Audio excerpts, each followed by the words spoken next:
Come on now. What the hell's going on here? Come on. Oh, you got to be kidding me. Come on. All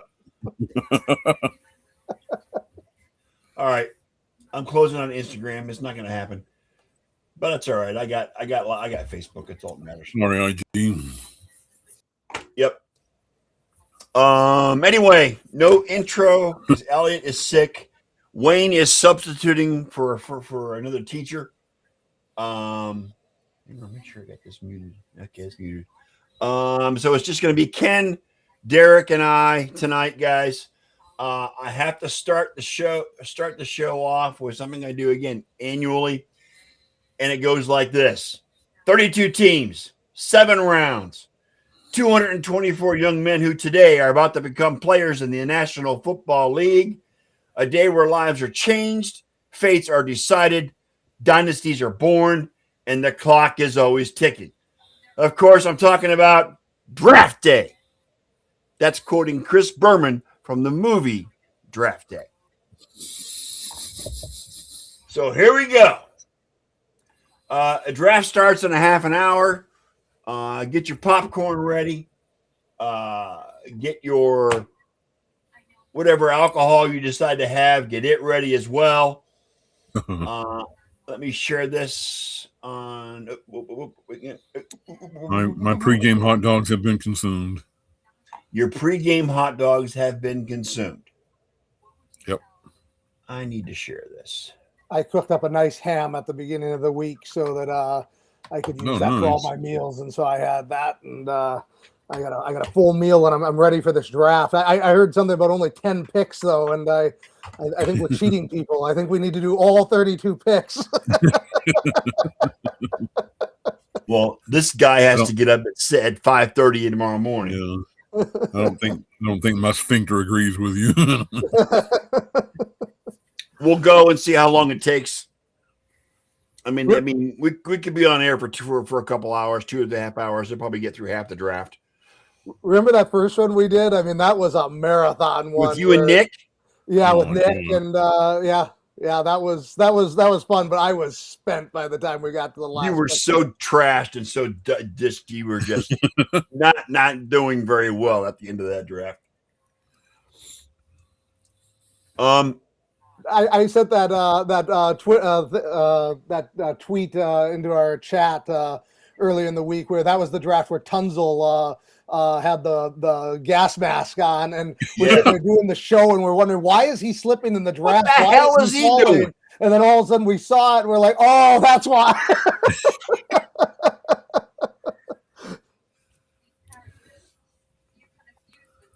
And he ended up being a bust too, didn't he?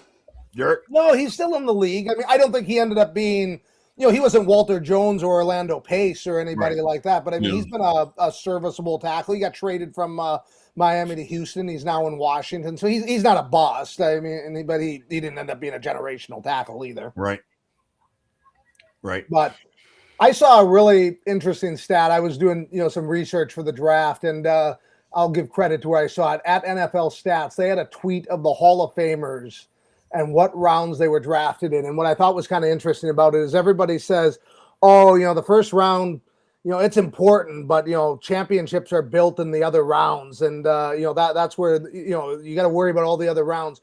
And what I still find fascinating of the Hall of Famers, 137 of them drafted in the first round, 151 taken in all the other rounds combined. So the first round draft picks are historically still the best way to go. It's still the best way to go. Now, it goes from 137 in the first round to 38 in the second round, 28 in the third, 12 in the fourth, 8 in the fifth, 4 in the sixth, and then it goes back up, 10 in the seventh, 28th in the eighth round or later, because we used to have a lot more rounds than 7. Right. Well, then, the 7th round, was Brady was drafted in what, the 7th round? 6th round. 6th round. Yep. And then 22 undrafted. But, that's the thing I always laugh at is, I'm sure we'll hear somebody say tonight, you don't have to take that quarterback in the first round. The Patriots took Brady in the 6th round. It's like, well, great. We've had drafts since 1936. There's been 4 Hall of Famers from the 6th round. Brady will be the 5th one. I mean, that's the only one in all these drafts since 1936 that came in that round. I mean, really, your best bet is find a franchise quarterback in the first round and try to nail it. That's well, the Raiders are about to get their franchise quarterback. Hopefully, it's not another mistake like Jamarcus Russell was 20 years ago. But I think Mendoza is a better quarterback than Jamarcus Russell was coming. He's got a better head on his shoulders than Jamarcus Russell did back in the day. So I think the Raiders are going to get their franchise quarterback. The key for the Raiders is going to be able to build around him. Is he going to have a solid offensive line? Is the defense going to get shored up? They got a new head coach, and who knows? But I mean, after the first pick in the draft, it's a crapshoot as to what the other teams are going to pick. Right, it's pretty much a crapshoot. We don't know. That's why I meant when I posted earlier. There's just there's no contingents and there's no overall what's the word I'm looking for? Consensus as to what the way the draft is going to go. right. The Jets can pick between 2 or 3 different rushers. I mean, it's going to be interesting. And where does the kid from Notre Dame go? Does he go third to the Cardinals? Do the Cardinals trade out of the third? Well, Who knows?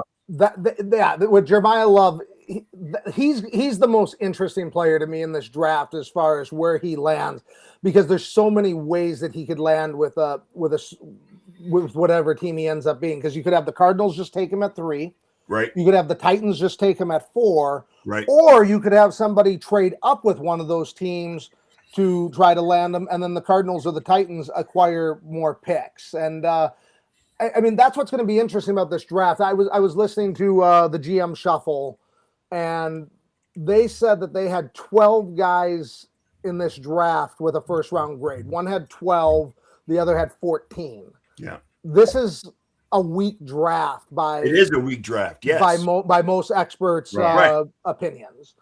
So next year is expected to be a much stronger draft, especially in the quarterback situation. Yes. The quarterback play is supposedly going to be real strong next year. My question to you, Derek, is: do the Browns get Carnell Tate, or do they go offensive line at 6? I think they go offensive line at 6. I think that their biggest need is to find an offensive lineman in this draft, because their line was one of the worst drafts in the league last year. The other thing they could do is, do they trade down? What happens if Love is still there at 6 because the other teams decide to go pass rush and somebody wants to go there? Because, getting back to the quarterbacks for next year, you have Dante Moore from Oregon, Julian Sain from Ohio State, Arch Manning from Texas, and Lenore Sellers from South Carolina, all expected to go in the first round. Right. There are a lot of teams that are going to want to trade down in this draft to get the ammunition that they need to either be in that spot to take one of those quarterbacks or to have the capital to trade up to land one. Yep. And so I think you're going to have a lot of teams looking to trade down and not many teams looking to trade up, because why are you going to trade up in a weak draft class? Well, and the problem is going to get the teams that you're trading down for to want to trade up too. Mm-hmm. That's the trick. That's the trick. And the thing is that receiver, where you talk about, should the Browns take a receiver? There isn't really an elite receiver in this class. The ones I'm seeing that have a first round grade on CBS Sports Draft Prospects, none in the top 10. Texas A&M receiver Casey Conception's the highest one, ranked at 12. So Carnell Tate's not in the top 10. He's not on not really on CBS. No, Nope. no, he's not even the top receiver. Makai Lemon is 17th. Tate is 18th. Cooper Jr. is 21st, and Tyson is 23rd. And then you look at all these receivers. Lemon's the only one that had 1,000 yards receiving and double-digit touchdowns, and Lemon and Cooper are the only ones that had double-digit touchdowns. I mean, Tate didn't even have 1,000 yards or double-digit touchdowns at Ohio State. Now, I know they had a lot of wide receivers there. Mm-hmm. They had a running game that. Yes. I mean, Smith is going to be a high draft pick next season. Absolutely. Right. So, I mean, I'm not saying Tate's a bad player, but there's no Kelvin Johnson. There's no Randy Moss. There's no guy that's an elite guy. So if the Browns go offensive line, there's still a chance at 24 that Carnell Tate may still be available. He could. Sure. He could. If I could say, I don't think he will be, but I think he could. Yeah, go ahead, Ken. I was going to say something on behalf of Casey Concepcion. His biggest factor, his biggest asset is the fact that he can be both a wide receiver and a punt returner. Because he was one of the nation's leaders in punt returning last year. So he's a two-way prospect. But as top 15, I wouldn't go that far. But he should be in the first round somewhere. Well, let me just put this on the record. I fucking hate the fact that it's in Pittsburgh this year. I hate it. Just going to put that out there, okay? I've been wondering what the weather was like in Pittsburgh today. 80 degrees. 80 degrees? Oh, yes. Man. It's been beautiful in the Midwest. I mean, we've had a lot of storms and tornadoes and thunderstorms and the whole bit. Right. And it's. I mean, I'm over here in Michigan, in Southwest Michigan, and it's been in the 80s today. It's just been beautiful. The weather in the Midwest right now is pretty good after all the hectic stuff they had the last week or two. We were in the low 70s today, and it was overcast all afternoon. So yeah, it is 74 degrees where I'm at right now in Lakeland, Florida. Thank you very much. So it's very comfortable. The other thing about this draft is like Jeremiah Love. We've talked about him being, an elite running back prospect. The next one is his backup, Jerdaian Smith at 60. He's 62nd. Mm-hmm. And then at tight end, Kenyon Sadiq is a really athletic tight end. He's kind of a receiver that plays tight end, but he's ranked 24th. The next highest one is 67th, Max Clare. This draft is loaded at offensive tackle, defensive back, and edge rusher. Right. Yes. It's not loaded at the offensive fantasy position. It's an O-line, D-line draft this year. Yep.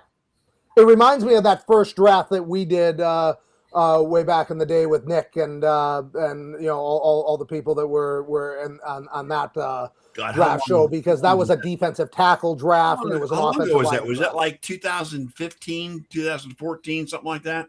Something like that. It was before I got married. I know that. I started dating Amanda in 2016. I think that's when you and Nick were still sitting in your chairs on the show. So yes, on your thrones, so to speak. Yep. Amanda moved in with me at the end of 2016, beginning of 2017, and she was not in my Logan Square place when we did that show. So it definitely 2014 sounds right. Whatever year Tunzel was drafted, I can't remember what year he was drafted, but that was Tunzel. Yeah, not Jeremy. It starts with an L, and now I just blanked on it because you said the wrong name. Larmy Tunzel. I know what you're thinking. Yeah. But yeah, it reminds me of that. It's just not I don't think it's going to be as bad as some of the worst drafts that we've ever seen. The two worst drafts that I've seen, 92. There was no Hall of Famers in that draft. That was the Steve Ettman draft where the Colts had the two top picks and did absolutely nothing with them. And Darren Woodson was the highest graded. I think ended up being one of the best players in that draft. That's the only guy that has a chance to make the Hall of Fame from there. Well, Laramie Tunsil was drafted in 2016. So that okay. So it would have been in April of 2016, and then I met Amanda later that year. So yep. And so that was our first draft show. Was in 2016. That's the first one that we did with you guys. Yeah. Okay. That's when I was still running the Maniacs. Yeah. Okay. Yep. So, but yeah. And the other drafted by the Dolphins in 2016. Yes. Yep. That's where he put on the gas mask and he's now on the Commanders. He is now on the Commanders. Yep. Went to Miami, then to Houston, and then to the Commanders. Yep. Yeah. And the other draft I thought about that was pretty bad is the 2013 NFL draft, and that was kind of an interesting one because there was only one quarterback taken that year. That was the E.J. Manuel draft. Geno Smith fell to the second round. And I was looking at Pro Football Reference. There's only 6 players that were ranked in the top 20 of that draft class that were taken in the first round, and 3 of them were in the back. DeAndre Hopkins at 27, Alex Ogletree at 30, and Travis Frederick at 31. That draft was okay. Travis Kelce came out of that draft, David Baccarati, Keenan Allen, Le'Veon Bell, Zach Ertz. There was a lot of talent, but it was later in the draft, and the top of the first round, really the only impact players were Eric Fisher at the top spot, Lane Johnson at the 4th spot, who ended up being, probably the best player out of there. and then Sheldon Richardson at the 13th spot, who had a good early part of his career, but kind of flamed out later on. Yeah, the number 1 overall pick that year was Eric Fisher out of Kansas. Yep. He had a good career, but not worthy of a number 1 pick. But there was just no quarterbacks in that class, and Hopkins was kind of considered a little bit slow, and people didn't know how his speed was going to translate to the NFL. He was from Central Michigan. Kansas City drafted him. Kansas City drafted him. Yeah, right. And that's the year the Browns drafted Barkevius Mingo. Arcavius Mingo, yeah. Yes. Yep. Barkevius Mingo. Yep. Yeah, it was The name of the year. the only highlighted players are Lane Johnson and Andre Hopkins. That were the only highlighted players according to Pro Football Reference. Yeah, in the first round. And like I said, Kelsey came in the 3rd, Baccarati in the 4th, Keenan Allen in the 3rd, Honey Badger was in the 3rd, Le'Veon Bell in the 2nd, Zach Ertz in the 2nd. So there were some good players, but not first-round players. That's the year Buffalo took E.J. Manuel. Yep. God. Yep. Well, and I mean, that's what happens when you don't have any quarterbacks in the draft class. There's always a team that needs one, and they'll convince themselves that they can develop a guy that has athleticism, not a lot of starts, and then all of a sudden you end up, taking a play, you're reaching for a play. That's what I'm wondering about Ty Simpson. I think he's more refined than EJ Manuel was, but he's a guy that started 1 year at Alabama, and that's it. There's not a lot of tape on him other than he's a big name in this draft. We don't know where he's going to go. I mean, if he's going to get taken in the first round or he's going to last to the second round. So, I think somebody will trade into the back of the first round to get him. But again, there's 4 good quarterbacks next year, and if you end up taking this guy in the first round, can you go and take a quarterback next year if he doesn't work out? We've seen precedent for that. The Arizona Cardinals drafted Rosen, and he ended up being horrible his rookie year. They got the first pick, and they went with Kyler Murray and just moved on from him. But that's a hard decision to make. You really don't want to use a first-round pick on a quarterback and have to move on 1 year later. Yep. Yeah, that's the year that the Jets drafted Geno Smith. Yep. In the second round. I'm assuming the one that has the ones that are highlighted they're still in the league. The highlighted ones are the ones that are in the league. There's a quarterback in the 7th round that was taken that year that ended up being okay, and I didn't write him down, so I'll look because I should be able to find him because I was surprised he was that high. In the 7th round? I thought it was the 7th.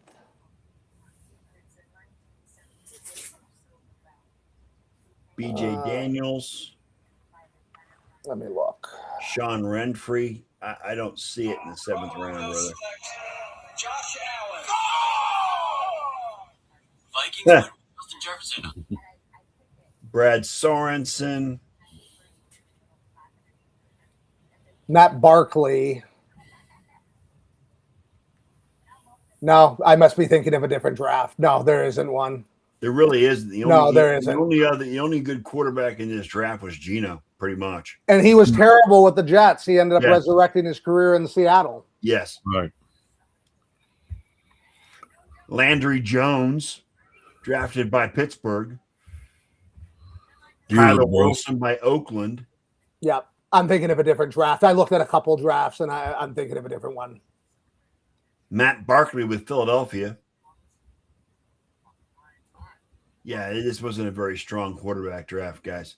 No, and this one is stronger than that because Mendoza is light years ahead of EJ Manuel and has a much better chance. But there just isn't that second. There isn't the 2 or 3 quarterbacks where there's teams that don't need one in the 2nd and 3rd pick that then trade down, and you don't have any of the depth after that, and then there's nothing else at the other skill position players. So I can see people trading up for Love, and I can see people trading up for the tight end from Oregon, Sadiq. But because I think he's such a difference maker. If you get a team that really wants to add him. He's a one of one in this draft, and you could get somebody to go up for him. But why are you going to trade up for a wide receiver? Why are you going to trade up for an offensive tackle when there's just not a lot of separation between the first and seventh guy? No. Yeah. Well, I think Carnell Taint's underrated, to be honest with you. Could be my Ohio State bias showing through, Derek, but It could be. I think he's a good receiver, and I think any team would be lucky to have him. But at the same time, do you want to trade multiple draft picks up to get him? Is he a generational draft talent? He's serviceable. Yeah.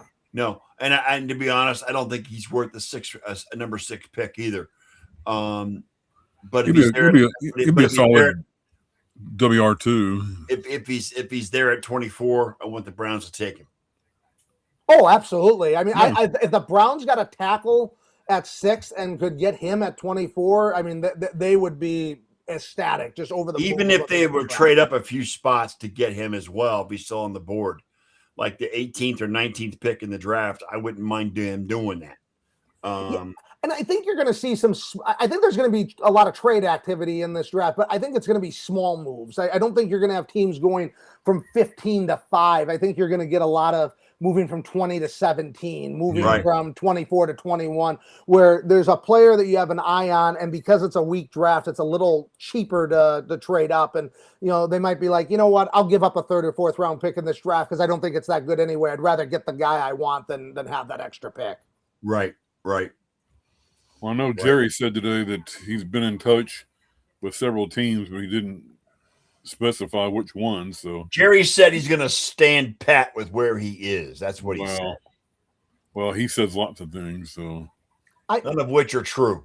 If you ask me who I think could trade up, Washington makes a lot of sense to me because they have Jaden Daniels. They don't need to worry about having picks in next year's draft. Kansas City makes a lot of sense because they have Mahomes and they have Justin Fields. I mean, generational talent, Justin Fields. So they're set there. I think, ladies and gentlemen, Derek Laughlin, the ultimate Justin Fields hater.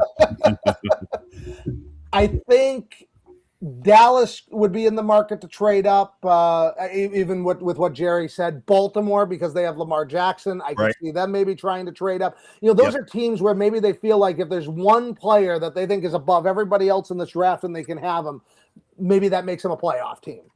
Not saying it does. I don't think Dallas is that close to being in the playoffs, that they're one player away in this draft. But those teams, I think, could talk themselves into it if the right prospect is there. And you got to see what happens with these pass rushers. If one of these pass rushers falls, maybe one of those teams decides that they need to get up and get that player that the value is right there. Dallas needs defense. They don't have a defense right now. They need definite defense. Absolutely. So, absolutely. We'll see what Jerry does. I mean, he's got the 12th pick and the 20th pick. 20. That's Green Bay's pick. They need to go. They need to go defense. They haven't had 2 picks in a draft since what's his face? Marcus from ESPN was drafted. Mm-hmm. Okay. Yep. No, you're preaching to the choir. It's DeMarcus Russell, not DeMarcus Russell, but Marcus Ware was drafted. That's when that's the year. Yep. That's they had more than 1 pick in the first round. So it's been 20 years.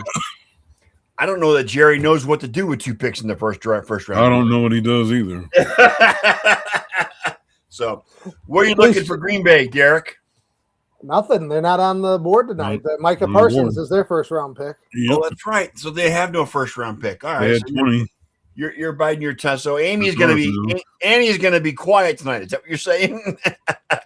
It'll be a quiet night in Green Bay. I don't think. Why would they trade up into the first round in this draft? It's a weak draft. I think that played into the calculus to trade for Micah Parsons last year. To be honest, it's a weak draft. They really don't need anybody. Oh, I think Green Bay needs a lot. I mean, but they have no cornerbacks. Yeah, they need some secondary people. They lost Gary to Dallas. They need some more pass rushers. Van Ness is in his 4th year now, and he's showing flashes of being the guy, but not enough consistency, and he was hurt last year. They need some offensive line help because they have holes. I mean, I still think they're a playoff team this year. Especially if Parsons doesn't miss too much time to start the year, and if Kraft comes back. Well, Micah's coming back from injury too, so hopefully he'll be all right when he comes back from injury. I was hoping. He should be. That wasn't a knee injury where I watched it and I'm like, oh, that's career ending. But I watched it and I'm like, well, their seast's over because he's not playing the rest of the year. So, but he should come back fine. What's funny about Annie's pre-draft post was the fact that she posts with the Browns uniform on. Is Vontae Mack still available?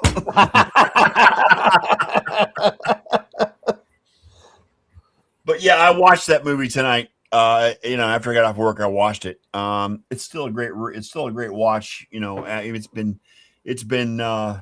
what did it say? Okay, so it's been 12 years since that movie's come out. 2014. Wow, it's still a good watch. It really is, guys. I mean, who would think Cleveland would be the center of sports movies between that movie and Major League? I'm saying, right? And the Indians on. I know, right? Yeah. Who's next? The Cavaliers.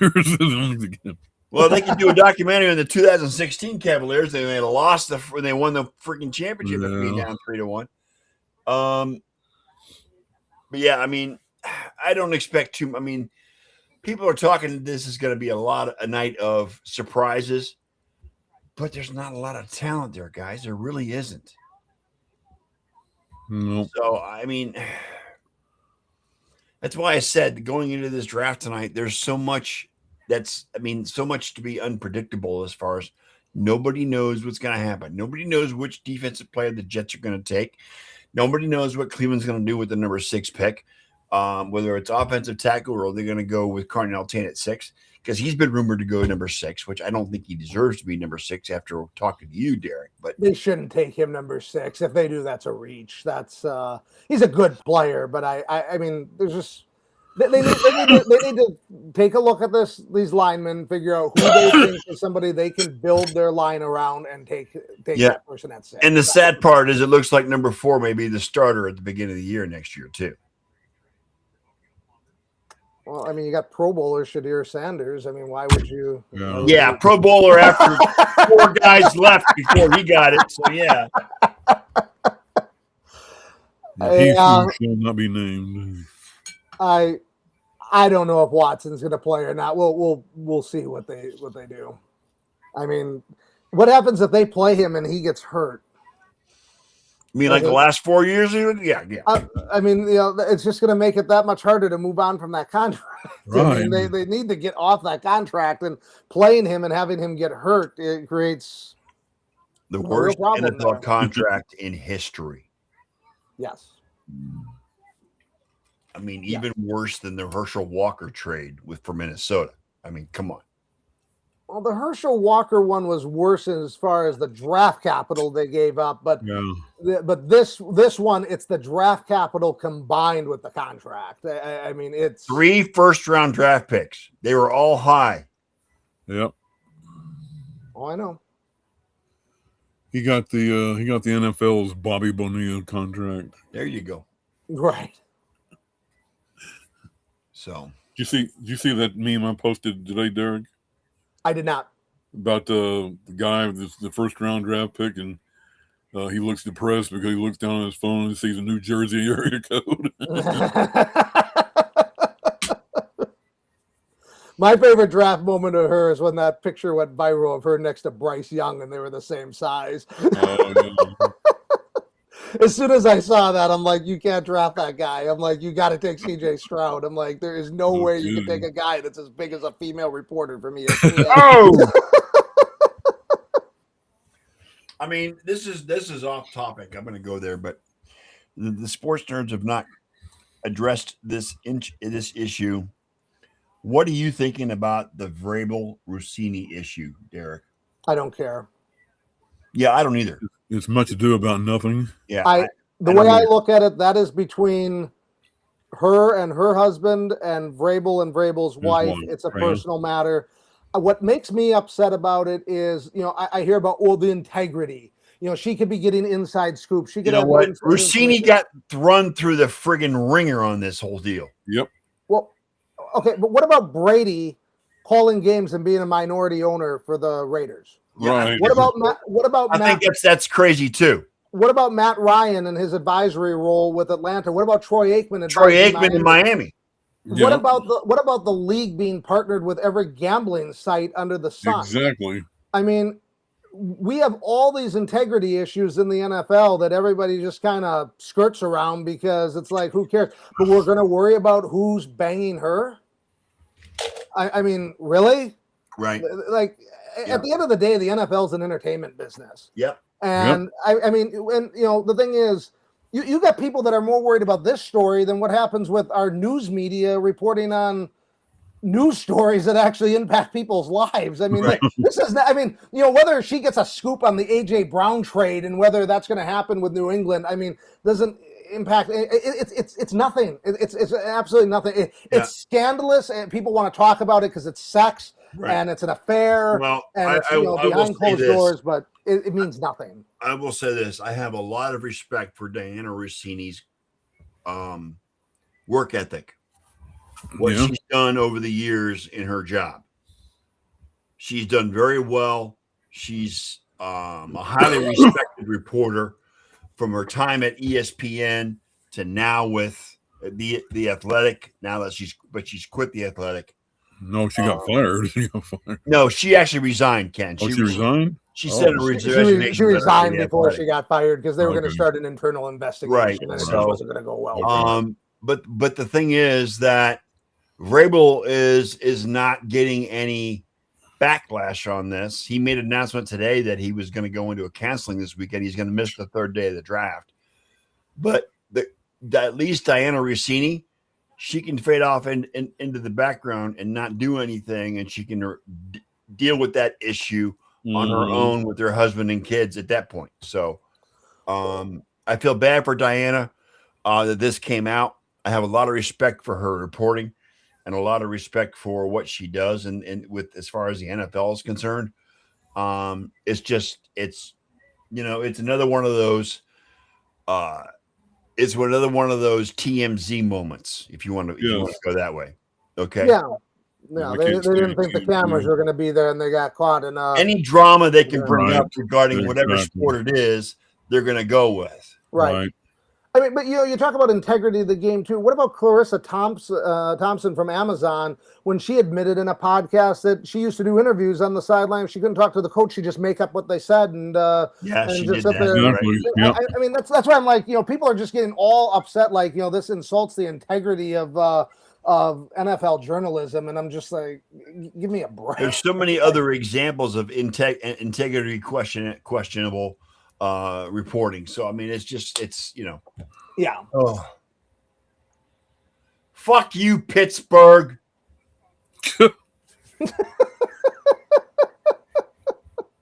Goddamn Steelers! I hate those motherfuckers. You know what? I hate Pittsburgh more than I hate Baltimore. I'm down with that.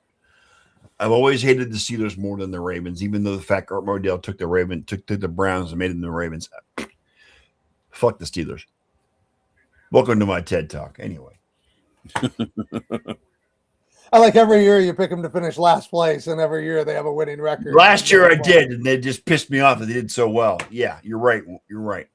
Well, I used to hate the Steelers, but now they're just laughable. But I used to hate them with a passion because They're just a mediocre franchise at this point. Because the Steelers have always beat the Cowboys 3 times now in the Super Bowl. they stole 2 of them, and one of them we beat the shit out of them. So Yeah, I mean, the Steelers haven't won a playoff game since 2016. They're stuck in No. this irrelevant 9-8, 10-7 land, and then they don't even just lose in the playoffs; they get blown out. I mean, Sheila's in the chat. Brown. She says she's disgusted that Greeny is hosting. This is why, Sheila, I'm on NFL Network and not ESPN because I hate Greeny too. this is I why am more of this a is fan why of Rich Eisen than I am of Michael Greenberg. Oh, look, there's Terry Bradshaw, all 80 years of him. I'm surprised he's not walking with a freaking cane at this point. This is why you follow the draft on Twitter. That's the way to do it.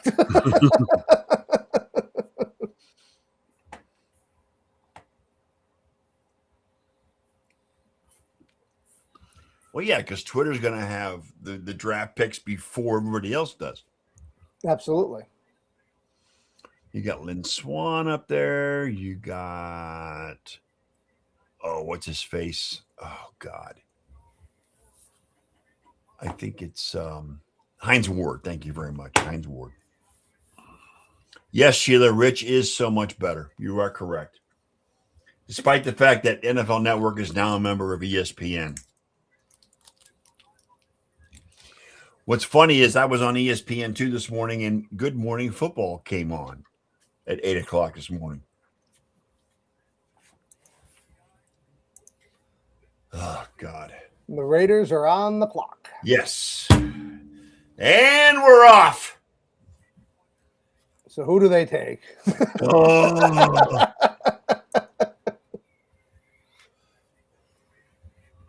Where's Mike Davis? Where's the bowl cut? How do you have that much money and that bad of hair? I don't understand. Like he can afford any barber in the country, and he No chooses kidding. to get that haircut. Decides someone to just put a bowl over his head and cut around, shave You around got it. the Stooges haircut. Yeah, the Mo haircut, right, Ken? Mo Howard.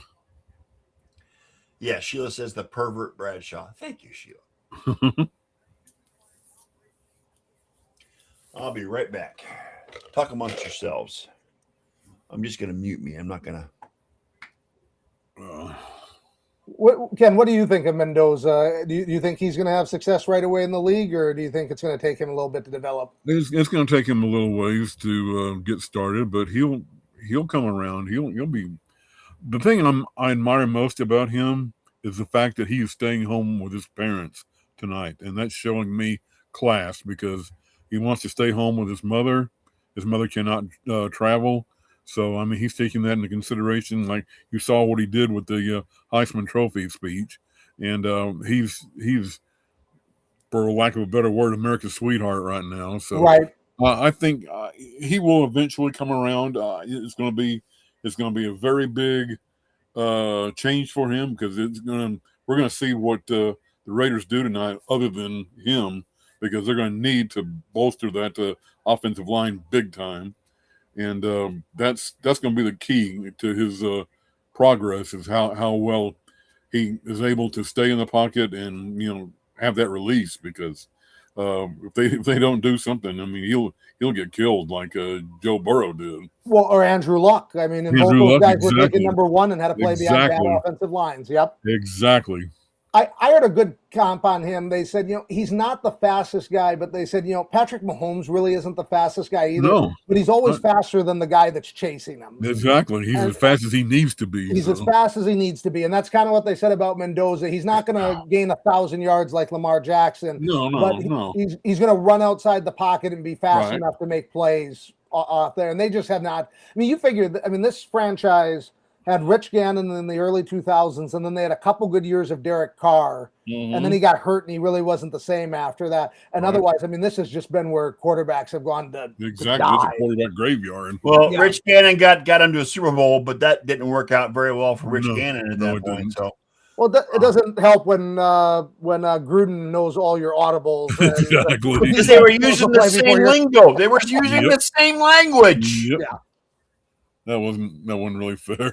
No. Especially when you got Monty Kiffin as the defensive coordinator. It wasn't even like the Bucs had a bad defensive coordinator. You got a top 5 defense in the history of the NFL on the other side of you. Yeah. You might want to change your lingo and your language and your offensive calls. Yeah, Bucs had 5 interceptions that game? 6? Yes. 3 for touchdowns. Yep. Well, I think teams that year had a quarterback rating of like 49.5 against the Bucs. I think they gave up like 10 touchdowns and 31 picks. It was insane. Best secondary ever. My camera is not treating me very well right now. You're blurry. Yep. I'm very blurry. The Raiders pick is in. Well, duh. Who's surprised? That didn't take long, did it? Another quarterback that I can think of that's not all that fast is Dak Prescott. I mean, he's as fast as he needs to be, and he's smarter. He knows when to get down and everything. So that's going to be key for Mendoza also. He showed that in the championship game against Miami. I mean he got wide open for that touchdown, the winning touchdown, but he also knew when to get down and give himself up, before he really did get hit. And he got hit late quite a bit in that game. Who is the veteran quarterback the Raiders just picked up? Kirk Cousins. Kirk Cousins is there now. And I think that was smart because I've always thought, let the rookie sit for a little bit. And then if Cousins has him starting 0-4 or 1-5, then you bring him in. There's no pressure at all. And it gives him even just a little bit of time to kind of watch and learn from somebody that's been through the wars in the NFL. I don't know what's going on with my camera, guys. I'm sorry. I can't. I mean, even as bad as Mendoza could be, he's still going to be better than Jamarcus Russell. So, well, and when you're talking about Jamarcus Russell not being as good as him, Jamarcus Russell might be one of the top 5 physical talents that has ever been drafted from that spot. There are still people that say that is the best pro day they have ever seen in the history of pro days. The problem is But he didn't read the playbook, Derek. That's just what I was going to say. It was all between the ears was his problem. Exactly. He didn't read the playbook. And that's the reason why. I mean, that and the grape drink. Right. That story about them sending that DVD home with the plays for him to look at, and he comes back, he's like, I can run them all, coach. They all look good. Just throw any of them in there. And he didn't even look at the damn DVD. It was a blank DVD. Johnny Manziel was another one that did that. He had an iPad that they gave him, and he didn't even turn the thing on. You had to bring up Johnny Football. Did you watch the Manziel documentary on Netflix? Yeah, I did. It was incredible. It was incredible. I'll be right back. Yeah, they took him. Fernando Mendoza, number 1 overall pick. Yeah. No surprise. Smart pick. He's 6'5", 236. He can make all the throws. He's he had big moments at Indiana. I don't put too much stock in winning a national championship. Ken Dorsey won a national championship at Miami. Tommy Frazier won a national championship at Nebraska. That doesn't necessarily translate into – Matt Leinart was probably as successful as any, quarterback. Matt Leinart was a Heisman Trophy winner, just like Mendoza. Yeah, exactly. And but with Mendoza – he looks the part. He's got a good work ethic. He seems to have a good head on his shoulders, seems to be grounded. He seems like a guy that's going to be the first into the facility, the last one to leave, is going to eat, breathe, and consume football. And that's all you can hope for. And then it's just going to depend on how quickly he can process plays and what they can put around him for a supporting cast. Right. And that's going to be the big thing is his supporting cast in Las Vegas. Because the Raiders don't have a good offensive line. They really don't. But what they have is a good coach. Clint Kubiak is a really good offensive line. He is. And yes, he is. We'll see what he is as a head coach. There have been good offensive coordinators that doesn't translate into a head coach, but his dad was a head coach. I think he is about as safe of a hire for a head coach for a guy that hasn't been. He's got the pedigree. He's shown it, how he's been an offensive coordinator with both the Saints and the Seahawks. And I think he'll design a system where Mendoza isn't getting sacked 60 or 70 times. That's what you don't want. Like what happened to you don't want a David Carr situation. That's exactly what I was going to say. Okay. You took the words right out of my mouth. You want to go with the David Carr situation, who was the most sacked rookie quarterback in the history of the NFL. 72 sacks. Yes. I mean, David Carr had the potential to be a really good quarterback in the NFL. The problem with him in Houston was they didn't have a good offensive line, and he got beat up. Yep. And that's hard to come back from. Those injuries start to pile up, and then you start getting gun shy, and you start overthinking things. And, one of the best examples I heard, and it's not really I talked about before on the show, and it's not really one of my favorite sports personalities, but Colin Cowherd was talking about quarterback being like typing speed, where in high school it's 40 or 50 words a minute, college it's 60 or 70, the NFL it's 120, and anybody can type 120 words a minute, but can you do it without making mistakes? Can you spell the letters correctly? Can it be a good finished product? And that's what the NFL is. It's processing speed. Time out. You're quoting Colin Cowherd? Are you I am. freaking kidding me? I am. Even hey, the sun shines on a dog's ass every once in a while. When I heard that, I'm like, that is a good analogy. I'm like, that's a good I analogy. mean, the only person I hate more than Colin Cowherd is Skip Bayless. Come on, give me a friggin' break. No, they're both terrible. But when you hear a good analogy, you go with it, and I give credit to where it came from. I'd rather sit and listen to Pat McAfee for 3 hours than listen to freaking Colin Cowherd. I don't listen to Colin Cowherd, but I did hear. I probably cruised across it on Twitter someplace, but yeah, I that's what it is. It's processing. So these defenses, the looks are exotic. The blitzes are coming from everywhere, and you got to be able to process information. One thing about Brady that made him so good is Belichick was saying there was a play that he was talking about from 5 or 6 years before where he could identify which guy rushed from here, where this safety lined up, where this cornerback was at, how they stunted, and Belichick thought it was so detailed there was no way he could have it that right, and he went back and looked at the play, and it was like Brady describing the play verbatim. And that's why Brady was so good, because he was that good between the ears. Yes. And you have to be, because he wasn't a good athlete as far as being able to do vertical jump. 299th in the draft, for God's sake. Come on. Right. He looked like a skinny. The man was slower than a defensive lineman, for God's sake. Come on. Right. But Brady had it between the ears. He could get rid of it quick. He learned quickly under Belichick, and as much as I hate to say it, because I'm a Joe Montana fan, Brady's the GOAT. He really is. So the only thing is, and I agree with that, but you got to remember, Montana played in the 70s to the 90s before the medical stuff came around, and he had that back injury. If he was playing in the modern day NFL, would that back injury have happened the way it did? Would he have gotten better treatment for it? I mean, guys I think back Montana would have thrived in today's systems. I really do. I do too. He was very mobile when he was younger and was able to make plays outside the pocket. He was extremely accurate. Drew Brees excelled in the NFL, and I think he'd have been a lot like Drew Brees. Jets are picking David Bailey, Texas Tech, edge rusher. They went with the Texas Tech player as opposed to anybody else. As far as what I've seen about him, he's been the most effective defensive edge in college football all season. And the thing about him is he may not be the best defensive player they had this year. No, he's not. The linebacker was even better. Right. Well, he ran his 40 and 4.5 with a 35-inch vertical jump, broad jump of 10 feet 9 inches. His combine was off the charts, and he had good production at Texas Tech. Not a surprising pick. I had him going at 7 to Washington. I had Arvell Reese going in this spot at number 2. But I acknowledge on the show, I'm like, there could be about 3 or 4 guys. It just depends on which edge rusher they like. And I had him going with a pass rusher, and that's what they went. They just went with a different one than what I had. Yep. And now comes the big one. The Cardinals are on the clock. This is where you could see a trade down if somebody wants to get in front of Tennessee to get Jeremiah Love. But are they going to be willing to give up the draft capital to move up there? So we'll see what Arizona does.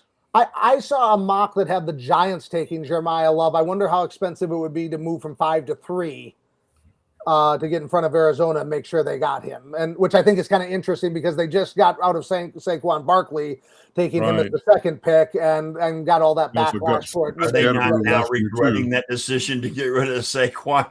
But Saquon wouldn't have had the season he had in Philadelphia with the Giants. I mean, he would have been running behind the same bad offensive line he was the whole time there. Exactly. And you saw Barkley this year behind the Eagles' declining offensive line. He didn't have the same. He did not have even close to as great as season he did last year. No, not even close. Because that offensive line was not as good this year as it was the year before. No, that's why they struggled so much on offense this year. I mean, Jalen Hurts didn't have as good of a year, and they've had a lot of drama with A.J. Brown, but they had drama with A.J. Brown the year before and we're fine. The problem was the offensive line. Yeah, but really the Eagles aren't going to trade A.J. Brown. They're not. I don't think they're going to do it. I think they are. I think they're going to do it after June 1st because it'll really better the contract. I think he's going to New England. New England. I do. Mostly the Patriots, Oh, Drake May.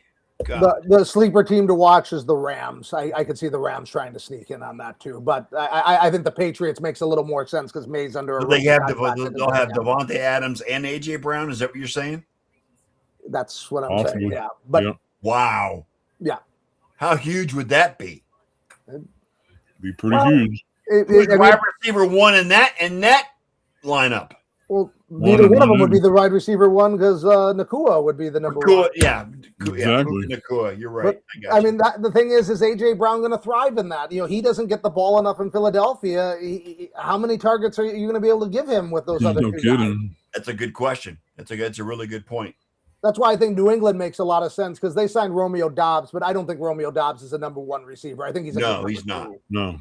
No. And so AJ Nope. Brown is the one and Dobbs is the two would be a real upgrade for Drake May, because that was the problem in the Super Bowl is teams were able to the Seahawks were able to blitz him without having to worry about the receivers Could you downfield because they just didn't have an adding impact guy. AJ Brown to the Patriots coming off Yeah. the Super Bowl run? Give me oh my God. Can these guys just go away? Can the Patriots go the freaking hell away?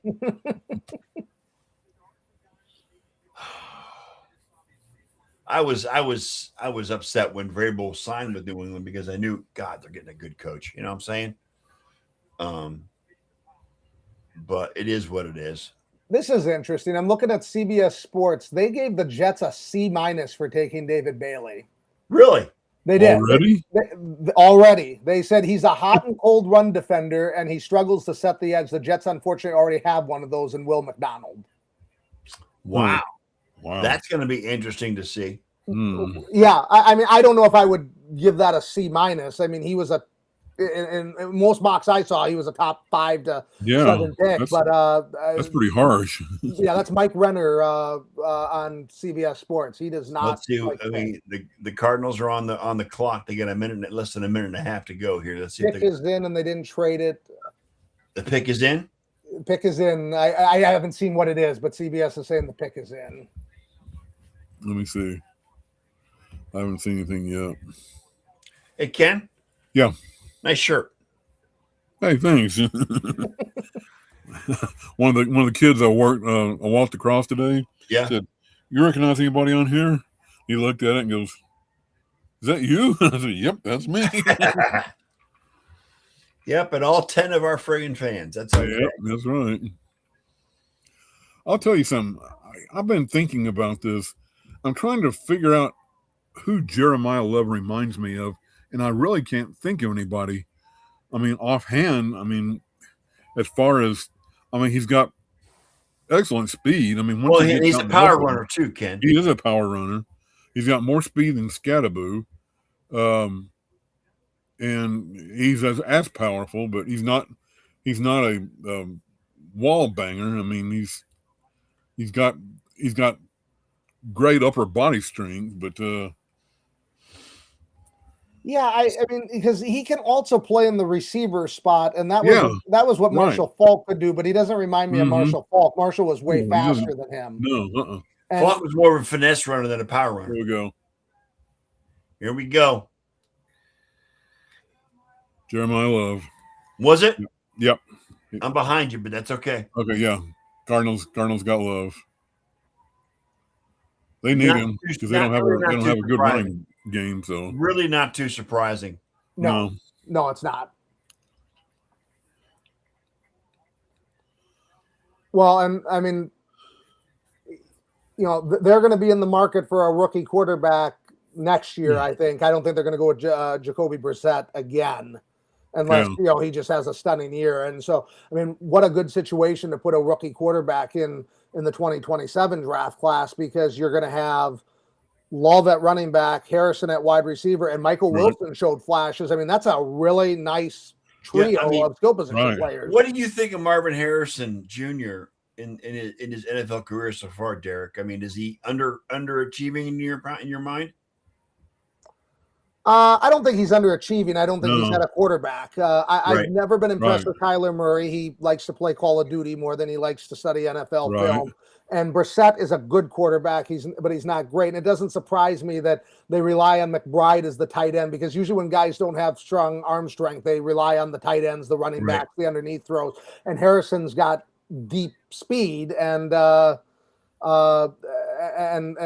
that's not necessarily Brissett's strength. So I'd really like to see him play with a good quarterback. There was some talk that the Packers might try to trade for Harrison. I'd be all over that if they. Hell if they yeah. did that. Who Oh, wouldn't? man.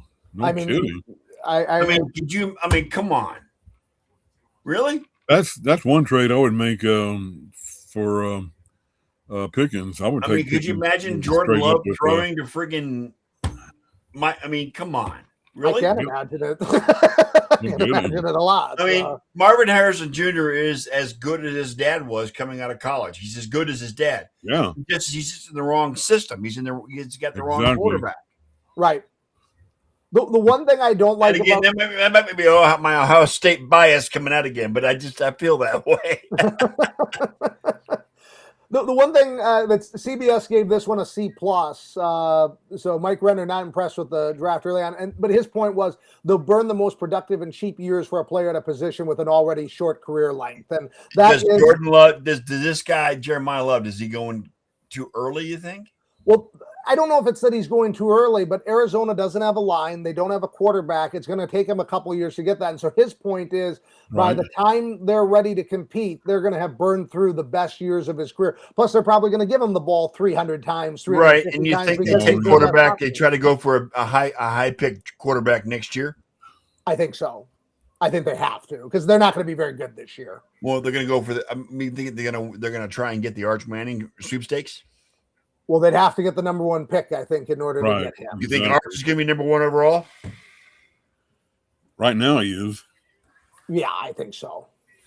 I mean, this is April right now, but We'll see what he does at Texas. If he struggles at the beginning of the year at Texas this year like he did last year, that could be a problem. But I don't think that wasn't a fair draw because I mean, his first game as a starter, he had to go to Ohio State and still he was competitive, but they just didn't win. And that's I mean that was not a fair chance for him to get started. No, I think Arch Manning is the deal. Again, he's a guy that's going to live, eat, breathe, consume football. First in your facility, last to leave. Exactly. He's got the pedigree. He's got the head on his shoulders. He's got better mobility than either one of his uncles do. Absolutely. Yeah, he does. So did his dad. He's got his father's speed. Yes. Yeah. Okay. His father played wide receiver. Cooper Manning was the best athlete of all three of them. Yeah, I mean Cooper Manning was the better athlete of all three of those guys. Right. But the fact that he got a knee injury late in his college career, that's what got him out of football. Right. I mean, Cooper was probably the best athlete of all three. Yes. He was faster than all three. He had the best mobility, and Arch has got his dad mobility. I mean, he's really earned that. So he's got his granddad's intellect too. Yes, that too. Yeah. So, I mean, Arch coming into the NFL may be better than his two uncles at the end of the day, at the end of his career. No. Eventually, no. Not right away. If he's on the right team. On the right team, yeah. I mean, I wasn't a huge Peyton Manning fan as a player. I mean, I usually ended up rooting against Peyton Manning, but I give respect where respect is due. I mean, Peyton Manning's a top 5 quarterback in the history of the NFL. Right, and that's because of his mind. Yeah. Yeah. And that's why Brady is number 1 too, because of his mind. Yeah, and I mean, Peyton had a great mind. What there were concerns about his arm, he didn't have any mobility. He runs about as fast as I can at this point at 60 years old. But it was his mind and his ability to read defenses that made Peyton as successful as he was. You see it every year. I'd much rather have a quarterback that isn't that mobile, that can process the game and hit throws accurately and on time over a guy that's super athletic but can't read defenses and can't identify things. Right.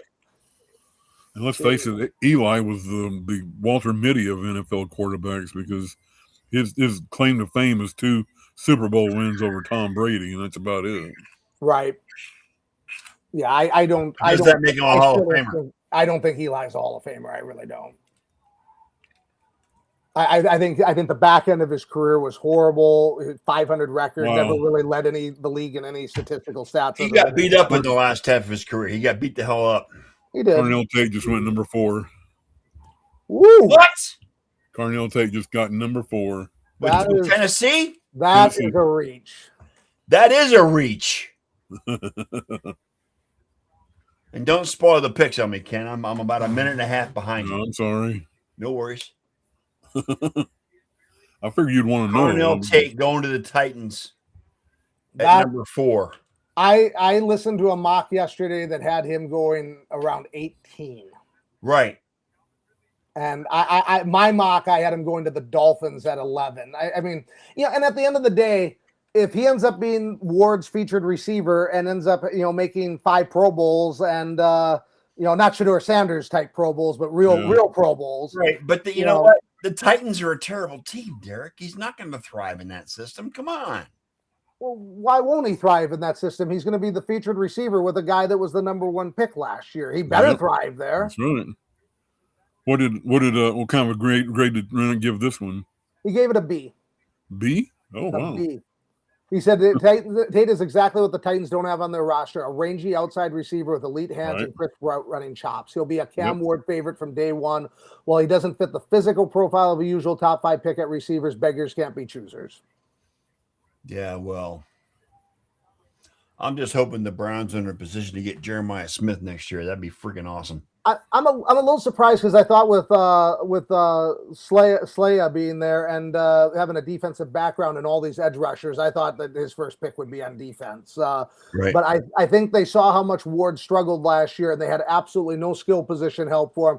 I think they would have loved to have gotten Jeremiah Love, but when the Cardinals took him off the board, they decided to go with the best receiver in the draft. And Tate was on a lot of boards the number 1 receiver in the draft. And you know what? If you reach at 4 for a guy that was going to go 11, but you get the position of need and he ends up being a good player and makes your quarterback that you took last year work out, that's a good investment. So, I mean, just depends on what they're able to do. Giants pick is in. All right. You guys are going to spoil me again? I'm still looking at Goodell with Cornell Tate holding his jersey up. So interesting, though. We've got 5 picks now and no trades. No what? No trades. Right. And that doesn't surprise me because that's what we were talking about at the beginning of the show. If this is as weak of a class as everybody's saying, where you got people that have only 12 to 14 first-round grades, why are you going to trade a whole bunch of draft capital up to move up in a weak draft? Yeah. I think there's a lot of teams that want to move down, and there's just not that many that want to move up. Who's the running back in Tennessee right now? Oh, geez. Oh, man, I can't think. Yeah. Why can I not think of that? Spears. Spears was there, and who was the other one? There was a committee. Oh, Tony Pollard. Tony Pollard. Yeah. Tony Pollard and Spears was an interesting fantasy player last year because he had some receiving chops to him. He had 45 receptions for 264 yards last year, so he saw some work out of the backfield. But he's to me, he's a change of pace back. He's not going to be a starter in the NFL. I still don't think Tennessee competing with either Jacksonville or Houston next year. I really don't see it. No, I don't either. I think they're definitely a year away. Plus, Indianapolis was the best team in the division through the first 10 games and fell off. So, the AFC South used to be a joke division where 9 wins could get you the division, and it's not really that anymore. There's some good teams there. Giants have had the pick is in for the Giants.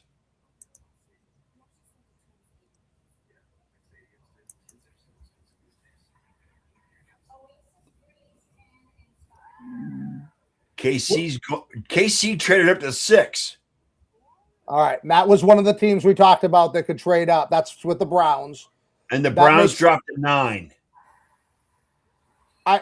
That makes sense because there's a lot of offensive tackles here. They could still get one of the premier tackles at 9. Right. It makes sense for the Chiefs because the Chiefs want to get one of the best pass rushers. Is what I think, and they have a chance to get him here where they might lose both of those other pass rushers at 9. Do they go with Styles? Do the Chiefs trade up to get Styles? Possibly, yeah. Because I haven't seen who the Giants have picked yet. I've been looking, and I'm not sure who that is if Styles went to the Giants. Full trade. The Browns picked up the 74th and the 148th pick. So they got 2 picks for the number 6 pick. Yep, but nothing in next year's draft. So it's 2 players that can help this year. The 148th, probably isn't going to be a starter, but 74, that should be high in the 3rd round. I would think that's going to be a high 3rd round pick. So that's good. Yep. Especially if they can still get that tackle at number 9, which I think they'll be able to. They might even get the first tackle off the board there because I haven't really seen the other teams going offensive line. Well, you got KC, Washington, and New Orleans, the next 3 picks. So do they need offensive tackles? Washington definitely could use some offensive line help, and the Saints need help everywhere. But Right. I mean, those are teams that have so many needs. And Saints, I've seen going wide receiver. I've seen them going defensive back. Washington, I've seen going pass rush because they had a horrible defense last year. They need to get an impact defensive player. So I really do think the Browns at 9 could still end up getting the first offensive tackle off the board. Okay.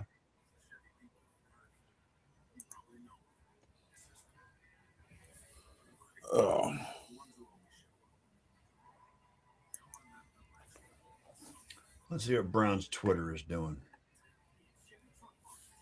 Probably going Houston, bananas. number 6. Browns get 9, 74, and 141.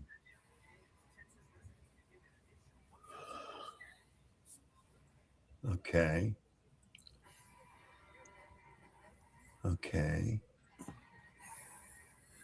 The Giants are taking Ohio State linebacker Avril Reese. And that's who I had going number 2.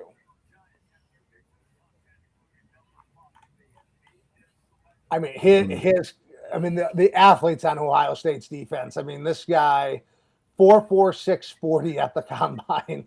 Right. I mean, 69 tackles, 6.5 sacks, 10 tackles for loss. And the Jets only had 26 sacks last year. And that's kind of the untold story about them not having a pick. I mean, one reason they didn't have a pick is because they didn't make any quarterback uncomfortable playing against them because they had no pass rush either. Right. And so, that's why I thought the Jets would take Reese. They didn't. They went with Bailey. And it doesn't surprise me that the Giants also want to add pass rush. I mean, Harbaugh, when in his early days of Baltimore, when they were competing for Super Bowls, it was a feared defense that was the reason for that. And so they traded Lawrence to the Bengals so they could get the 10th pick. So if they need to go offense to help Dart, they still have the 10th pick to do that. And this gives them an elite pass rusher. So I like that pick for the Giants.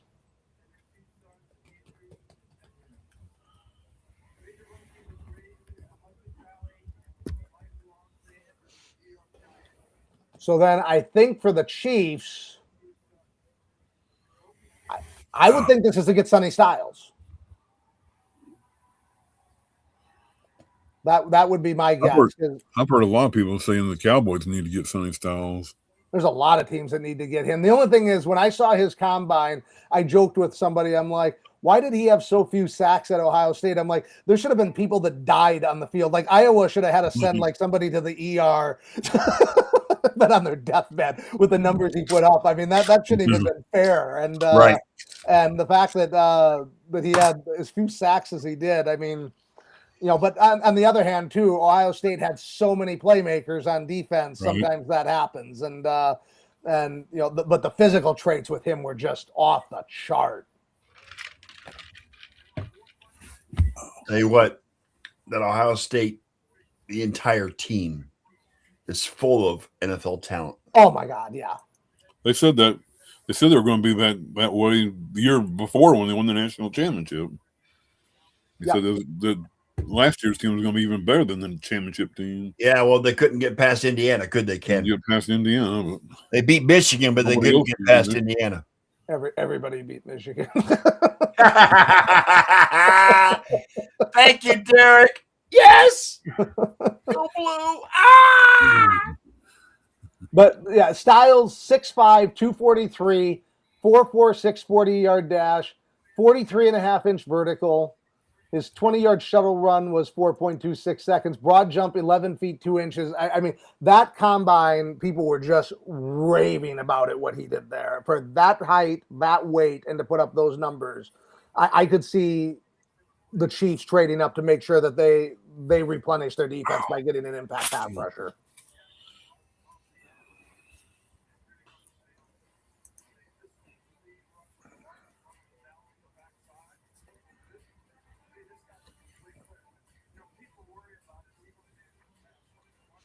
I wouldn't mind Cleveland taking Caleb Downs either as safety. Caleb Downs, I think, is a fantastic player. I mean, that'd be a good addition to have. I don't think that fits their area of need, though. You know, and that's going to depend on the draft board. If if they don't have any, they've met with all these linemen, they've gone through all the combine tape. If there's nobody there that they really like, and Downs is just clearly their best available player, then maybe they go that route. But also, that would be dangerous to trade down from 6 to 9 and get Downs, because I thought Downs could go at 7 to Washington. Yeah. Especially, Bain, I know some of the things you make fun of that they talk about with the draft is the small hands for a quarterback, the short arms for a pass rusher. Right. But, they said that nobody had as short of arms as Bain that's gone, this high in the draft, like in the last 20 years. Like his production was off the charts at Miami, but the arm length is really short for what they look at. And so, is Washington going to, take him? I mean, one of the best fits they have there is Caleb Downs. So if Cleveland was trading down to 9 thinking they still could get Downs, that might backfire on them. I still want an offensive lineman at that pick. That's why I think Cleveland has to go. I mean, whatever you think of Shedeur Sanders, he was the starter at the end of the year last year.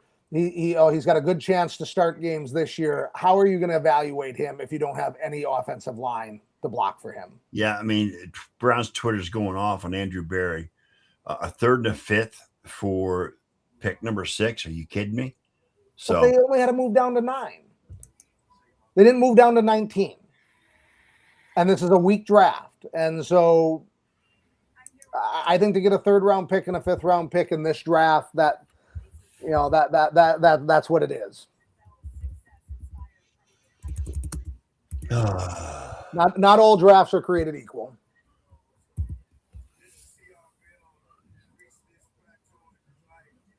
Yeah. So next up is Kansas City.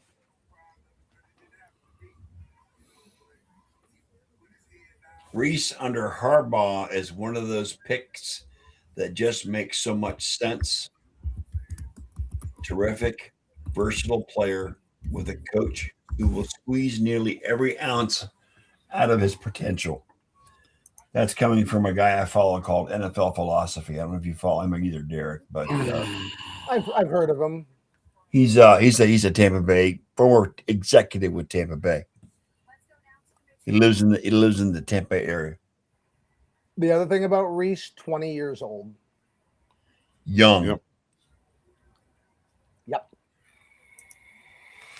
CBS gave that an A+. Oh. Barry, I hope the hell you know what you're fucking doing. Doesn't his past drafts inspire confidence for you? Well, last year's done. Yes. No, last year. He had a great draft last year. He did. Okay. Okay, the Chiefs took a defensive back, from LSU. Oh, interesting. So they went to replace the cornerback. So they took Mansour Delane then. Right. Mansour Delane. That's who I had the Chiefs taking with the 9th pick. Okay. I got that one right in my mock, but I had him taking him at 9, not trading up to 6 to get him. Okay. That's interesting. He because they lost both Watson and McDuffie. They're both with the Rams. Right. He was a unanimous All-American that allowed just 14 receptions on 35 targets for 165 yards, no touchdowns allowed, no penalties. And then he ran a 4.35 and 4.38 40-yard dash at his pro day, which is elite speed for a corner. So great production, great tape. I mean, it makes sense. I mean, they lost cornerbacks, and that's the reason they let him go is, they figured they could replenish him in the draft. That tends to be what Kansas City does with their cornerbacks. They've done that before. little surprised they didn't take Sonny Styles because I thought that they didn't have much pass rush last year and they really could have used that. But you only get so many picks, and Right. you can't fill all the needs with them. And Kansas City was a 6-win team. They have a lot of needs. Right. They dropped quickly. Oh man. So now you got Washington at 7. I mean, they could go with Styles. I've seen him mocked there. I also think Downs is a very real possibility there, but I think it's got to be defense. Washington has to address defense. I've seen some people project them at wide receiver, but I think there's wide receivers they can get in the second or third round. And what drives me nuts, if you're going to take Jaden Daniels with the second pick, what you're saying is, I think this guy is a franchise quarterback. Franchise quarterback should be able to make second or third round wide receivers into really good players. That's the whole reason why you take an elite quarterback that high. That's the reason you make him a franchise quarterback, is that you don't need to surround him with all these first round picks and huge free agent signings to make him do well. You can find talent in the draft and they make that talent better. And that's been my experience in Green Bay, when it goes back to Favre, Antonio Freeman, Robert Brooks, Donald Driver. Those weren't first round picks. Greg Jennings wasn't a first round pick, and then later with Devontae Adams and Jordy Nelson, that was the Packers' motto: have the Hall of Fame quarterback, and then don't use your first round picks on receiver. Use them on linemen and defensive players. Look how far Aaron Rodgers dropped.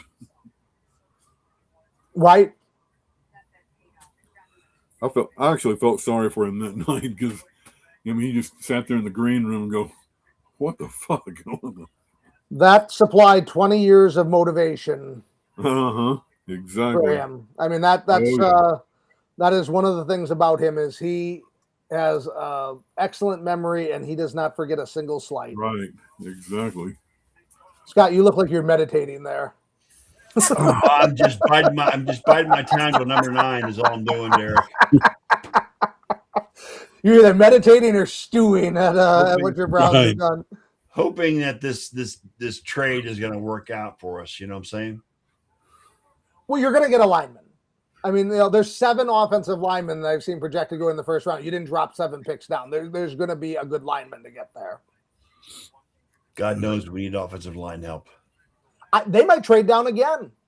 If no offensive linemen go and if Dallas wants to move up because there's an impact defender they want there, why not drop down to 12? Why not accumulate picks? And they're trying to get picks for the future. I understand. Yeah, but still, I mean, there is no Orlando Pace or Walter Jones. This is the last draft where that number 1 pick from Houston goes away. But there is no Orlando Pace or Walter Jones where you're like, that's the tackle we have to have. Right. There's a bunch of them that are like, that's a good tackle. I think that he could project to be a good starter, a Pro Bowl player, but there's no franchise guy. So why sit there and burn your pick if you got teams that are willing to, do small trades down? They didn't. If they would have dropped down to 19th, I'd be like, you know what, that's stupid, because then there could be a run on tackles and they don't get anybody that they need. But 6 to 9, that makes sense to me. And I think even if they went from 9 to 12, if Dallas wanted to move up, depending on what happens here with these picks, that might be good. We might have to stay past 10 if they drop down. I want them to drop down to 32, so we have to cover the whole draft, Scott. Oh man. Seattle can't trade up, though. They only have 4 picks. They don't have the draft capital to trade up. They could even do the Ricky Williams type thing and trade their whole draft to Cleveland. It's not enough capital. Derek, I've got plenty of open wounds, so I hope you have enough lemon juice there to pour in. Why is Jerome Bettis and Lynn Swan on the stage for the Commanders selection? I don't know. Well, this is in Pittsburgh, and they're Pittsburgh. Commanders are taking Sonny Styles. Sonny Styles, yep. I like it. That was a team that didn't have much defense last year, and they need it. And Dan Quinn's a defensive coach, and give him some players to work with. And CBS Mike Renner gave that pick an A as well. One of the least athletic front sevens in the NFL a season ago completes that makeover with one of the most athletic linebackers in draft history.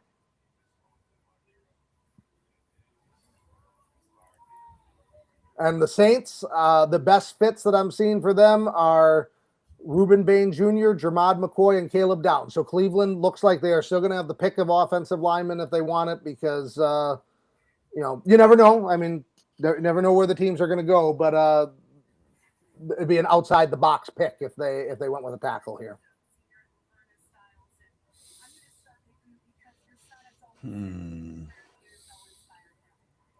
Well, and Scott, aren't you glad last year they did trade down? I mean, if they would have taken Travis Hunter, he didn't really work out as the two-way player. Jacksonville is now moving off him at wide receiver. I didn't like Travis Hunter last year, so I'm not upset with it.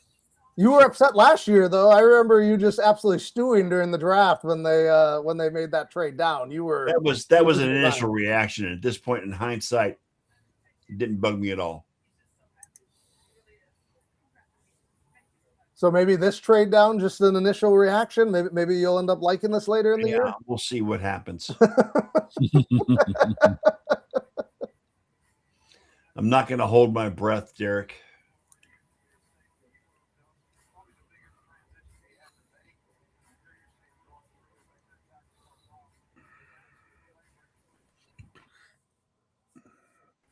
Well, for the Saints, I wonder if Caleb Downs goes here. I really do.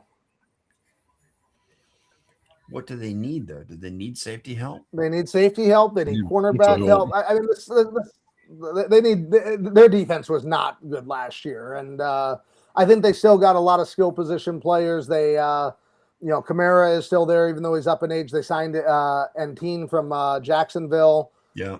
At running back, they still have some talent at wide receiver. According to Twitter, the Saints have taken Arizona State wide receiver Jordan Tyson. Interesting. Wow. Okay. So I was listening to the GM Shuffle last night, and they had him going in the 20s, and they were saying they're like, I can't believe he's going to be around in the 20s. They're like, there just doesn't seem like any way possible that he would be there that late. But they're like, we really don't think we, reached on any of the picks that we did on the mock up until then. And so that was one of the picks they were questioning whether they had gotten way too low, and that ends up coming to fruition because he's gone at 8. Yeah, that comes from Jordan Schultz, retweeted by Fred Greetham, who's a Browns insider. He's actually the color commentator for the Browns games.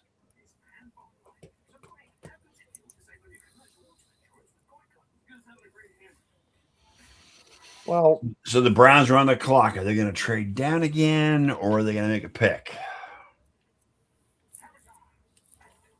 Yeah, Tyler Show needs some players to work with, and Chris Olave's still there, and he had 1,000 yards last year. Juwan Johnson, but after that, no second wide receiver. Devon Vale is was the next best receiver on their roster. He had 293 yards because they traded Shaheed to Seattle.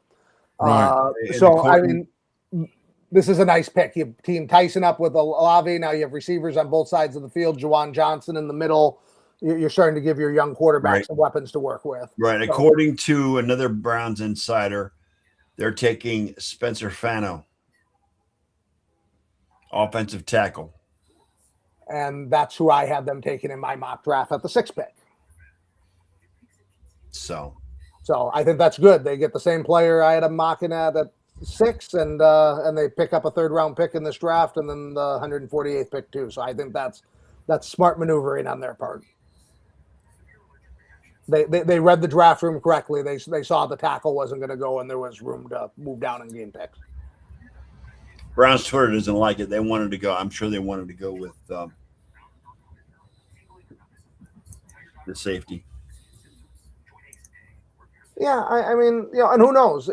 That's one of those things in 5 years when the rookie options need to be exercised. Which, if Downs ends up getting his option exercised and Fano's a bust, then you much would have rather had Downs. But I think Spencer Fano, just the 5th unanimous All-American in Utah history, was the Outland Trophy winner. Really good combine, very athletic. I mean, why would you not add a guy that has a chance to be a 10-year starter to your offensive line when you had one of the worst offensive lines? What is he, a Joe Thomas? No, he's not a Joe. Joe Thomas is a Hall of Famer. I'm just saying. I mean, how many guys in any draft are Joe Thomas? Right? Well, we need Joe Thomas is what we need. Well, yeah, a lot of teams need Joe Thomas, but I mean, I don't know. I mean, could he be? I mean, he absolutely could develop into a pro type player. I mean, that's why they're here. That's why they're getting drafted this high. Right. That's what you're hoping. But Yep.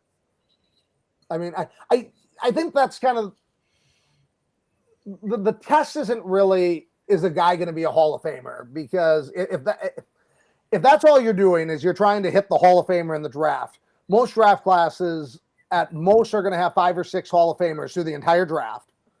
And a bad draft class might have 2 or 3.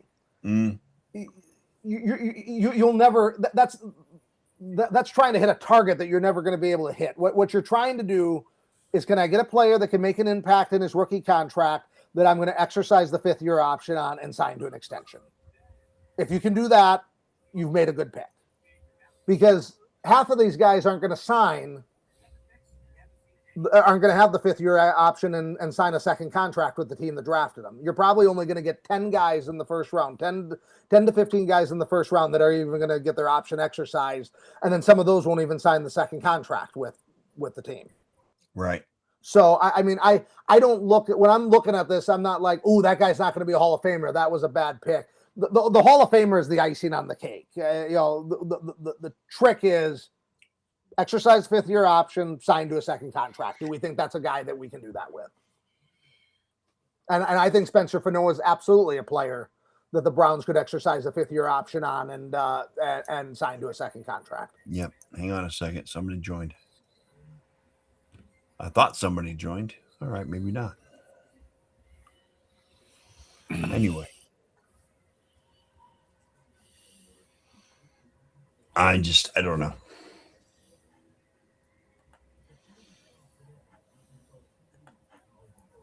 I just want the Browns to start winning instead of just freaking losing all the time. You know what I'm saying? Come on.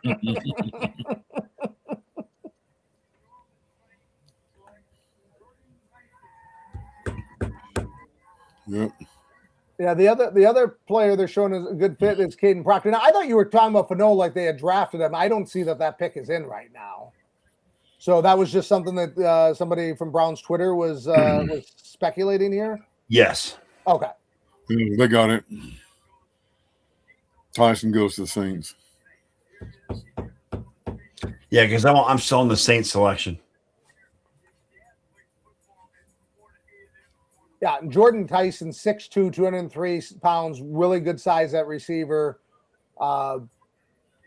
He's a guy that was moving up mock drafts over the last week. I think he was a guy that if the draft would have been held a week ago, might have been around for the Browns at the 24th pick. That's actually who I had the Browns taking with the 24th pick when I mocked it. But that's a guy that really moved up. He led the Big 12 in receptions with 136, second in receiving yards, 1,812 and 18 touchdowns over the last 2 years. So one of the most productive receivers in the Big 12, good size, nice target in the passing game. He'll be a nice compliment for the Saints passing offense. His junior year at Arizona State, he turned the University of Texas secondary inside out, trying to cover his routes, and he had a great game that night.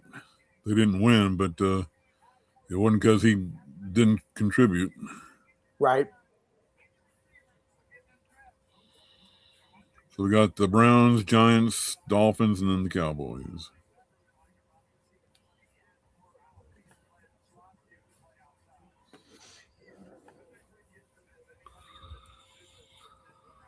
And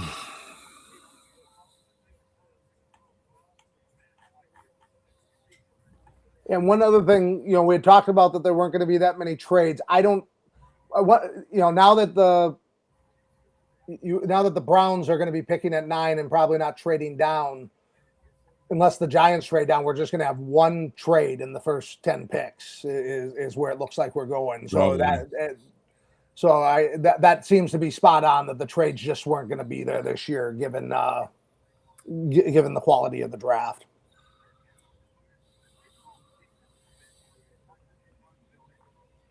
And that's a bonus pick for the Giants. I just don't see who is left on this draft board that somebody would trade up to 10 that they'd be worried that they wouldn't be able to get. Yeah. I don't really see any trades going on for a while.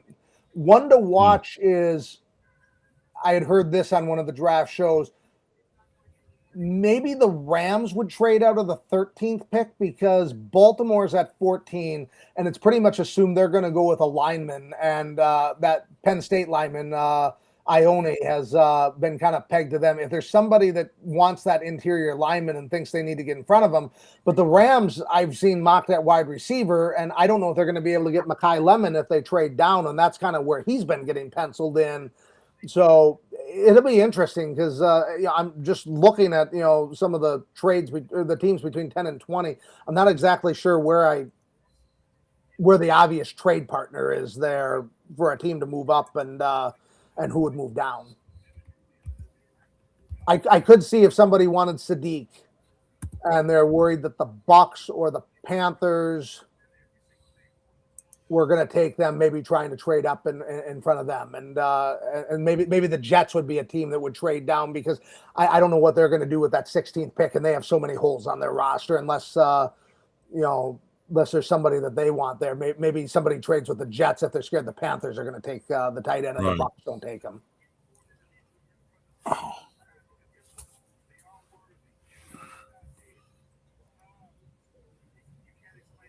Well, the Browns did not trade back down again. The pick is in.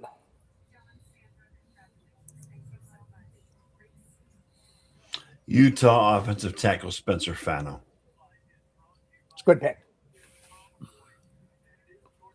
That's a guy who has a lot of experience at Utah, Outland Trophy winner. He should be able to walk into training camp, win that job, and be the starting tackle for the Browns this year. I hope he can be a left tackle. That's what we need. You need left tackles, left guards, right guards, centers, Thank you, backup Derek. linemen.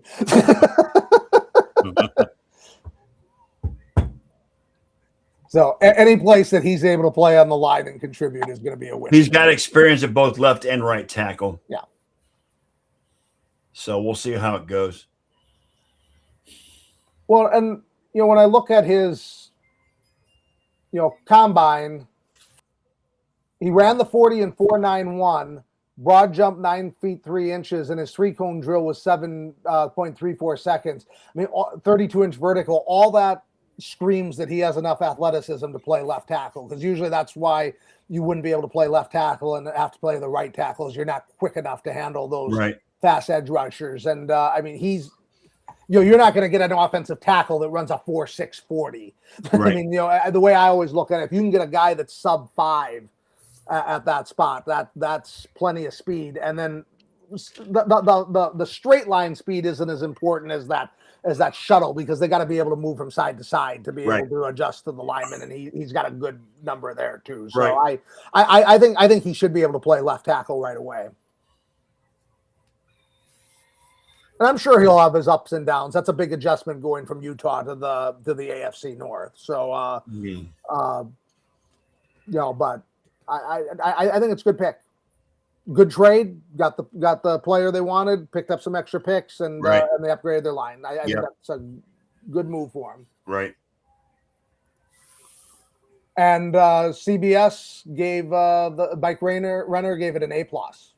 Cleanest offensive lineman in the draft class. Pairs high-end athleticism with technical prowess and strong hands. Elite zone blocker, has the size to play anywhere along the offensive line. Arm length may scare some off, but it was never a massive issue for him on tape.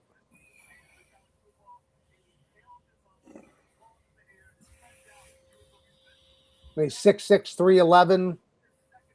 I think that's in. Oh, Giants did not trade the pick. That pick is in already.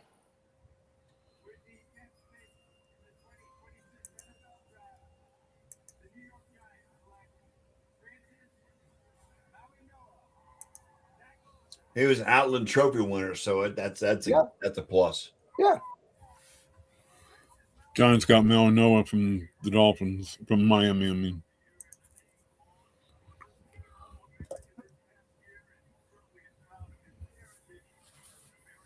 University of Miami. That's who the Giants took? Yeah.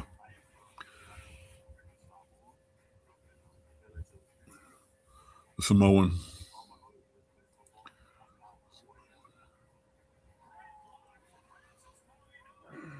Giants. Yeah, Myoga, 3-year starter at right tackle. Yep. 2,500 snaps at Miami, and in 2025 allowed 0 sacks with a 1.6 pressure rate. I mean, he's another one that should start on day one. You know, Right. He played right tackle at Miami though, and I think that's why Fano went higher because you do worry about a guy that played right tackle exclusively in college, than trying to switch to left tackle in the NFL. And that's that. I think that's probably why and I think that's also why the Browns were comfortable trading down to 9, because they didn't think the Giants were going to trade up necessarily, and they didn't think those teams in between them were going to take a tackle. So I think that was definitely the calculus there, and probably why they didn't want to trade down, because if they had traded down, maybe the Giants go and take Fano at that pick, and then they don't get the guy they want. Right. Right. If I recall correctly, Carson Beck stayed pretty clean last year. He didn't get sacked all that many times. No, he didn't. But I could recall. But,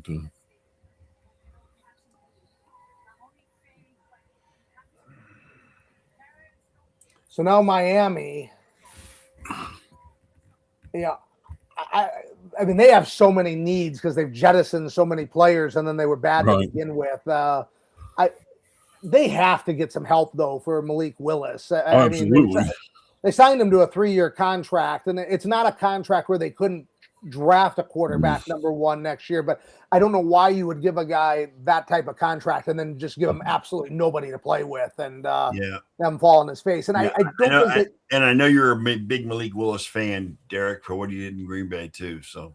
Yeah, I wasn't a fan of him coming out of college. I thought his sack rate was terrible, and I didn't think he was going to be – I thought he was going to have a lot of struggles early on, and then that was confirmed at Tennessee. Was not excited when the Packers traded for him. I thought it was kind of a real Hail Mary, but, I mean, he played great when Jordan Love was hurt, and, I mean, that was – I think that's one of the things that kept LaFleur around, where he's able to survive that late season collapse. He's had a lot of success, and I saw an interview with Ed Policy where he didn't want to, judge a guy that had that level of success on, 4 or 5 games. But when you can take Malik Willis and develop him the way he did, I mean, there's not many guys in the league that can do that. Ken, I just saw number 11. Cowboys have taken Ohio State Caleb Downs. Wait. Caleb Downs? Wait, who did Miami take? Did Miami trade down with Dallas or? They trade down? Yeah. They trade picks? Okay. Yep. Miami traded down with Dallas, and then Dallas took Caleb Downs. Okay. What did Miami get for the trade? I don't know. I think they just traded places. I don't know. They just swapped spots. Looks like they just traded places. That's probably like a 4th round pick, you would think. If Cleveland only got a 3rd going 6 from 9, going 11 to 12 shouldn't get a ton of compensation. Todd Monken is saying that that kid's going to be playing left tackle. Yeah, Fano is going to be left tackle.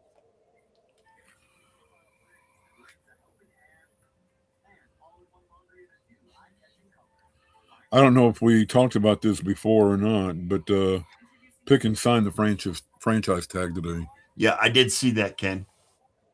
Yeah. Smart move by the Cowboys. I'm sorry. Pickens hasn't proven himself. He's still got an attitude problem, in my opinion. Yeah, the problem is they'll wait until the last possible second to do anything with his contract. Correct. Right. They'll make sure they pay at the top of the market, or that they trade him at the bottom of the market. It's mark of the course with him. Yep.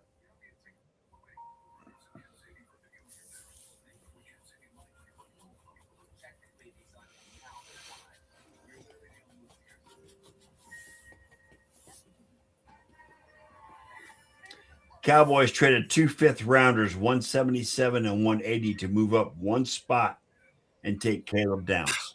So again, that kind of confirms that Cleveland got good value on their trade. Right. They got a 3rd-round pick and got the player they wanted. Yep.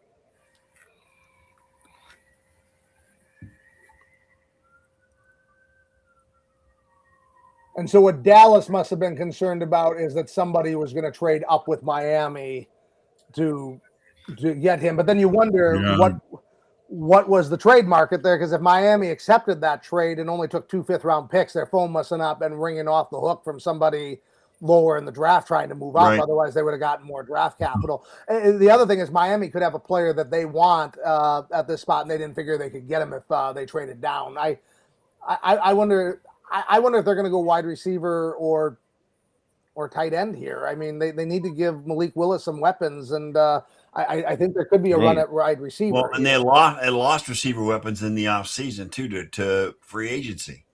Well, Tyreek Hill got injured, and they didn't. He's a free agent, and then they traded Waddle to the Broncos. So Right. yeah, their wide receiver depth chart is as bare as any team in the league. Even worse than the Browns. Looks like Mekhi Lemon from SC was still available. Yep. So And I've seen him Maybe, getting mocked to the Rams. I've seen cornerback help going to Miami. yeah, Yeah, so the best fits that CBS here is Reuben Bain Jr., the edge rusher from Miami, and Jermod McCoy, the cornerback from Tennessee. Todd Monken said Utah offensive tackle Spencer Fana was their top target because of his character, toughness, and athleticism. He says he will play left tackle. how about Georgia offensive tackle Monroe Freeling? He's a guy I've seen all over the place. I've seen him going in the top 10. I've seen him going to San Francisco down in the 20s. I mean, he has been all over the place. And that kind of thing. There's not a lot of separation between these 7 tackles that are all kind of have first-round grades. But, it's just kind of pick your flavor on what you like.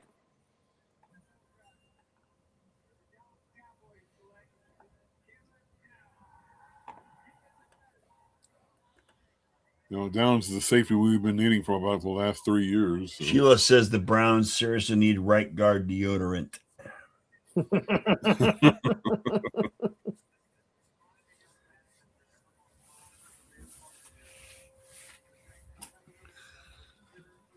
Oh, God, Cowboys fans. Ken, I'm sorry. You got some of the stupidest fans in the NFL. I'm just saying.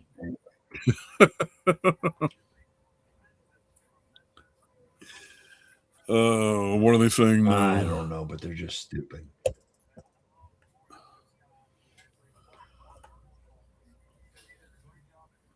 Well, I'll tell you. The biggest problem with Cowboys fans is entitlement. I was going to say they feel they are They entitled need to be entitled to being successful Yeah. when they haven't Those won. days- They haven't won diddly squat in 30 years. Nope.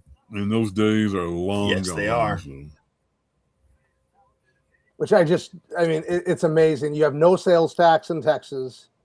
You have Nope. a state-of-the-art facility. No, we do have sales tax. We don't Or have income tax. I mean, I'm sorry. You have the income tax, not the no income tax, but you have the sales tax. Yes, no Right, income tax. All that one of the best stadiums in the league. Excellent facility, And their training facility is second to none. Yeah, Right. and yet they just Jerry Jones just cannot get I out was of his gonna own say, way. it all boils down to Jerry Jones. Jerry Jones. He thinks he's Al Davis, but he's not. Al Davis was a commissioner. Al Davis was a scout. Al Davis was a coach. One of the things they talked about Al Davis is that, that coaches would be so amazed at is they'd get hired there and they'd go up in the office and how he'd be able to talk X's and O's with them and just, Yes. talk football knowledge. And Jerry isn't that guy. He made his money in oil.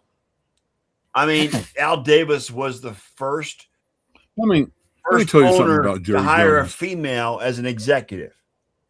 Yes. Let me tell you something about Jerry Amy Jones is as a awesome. player. I love her. Jerry played at University of Arkansas. He played nose guard. He was sucked as a player I've seen too. him several times, several games in that 64 championship season.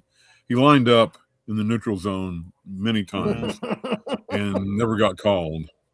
And it's just, that's his claim to fame, is he was on a national championship team with Jimmy Johnson and Barry Switzer as a coach. And his knowledge of actual football knowledge is about that. Yep. Right. And Agreed. He's one of the best owners in the history of the league, and he is one of the worst GMs in the history of the league. Yes. yes. Because And I wouldn't even say he's one of the best owners. I give him a ranking lower than Arthur Blank. Wow. I love the way Arthur Blank stays out of the way. I mean, he signs all the checks and everything, but he makes no decisions.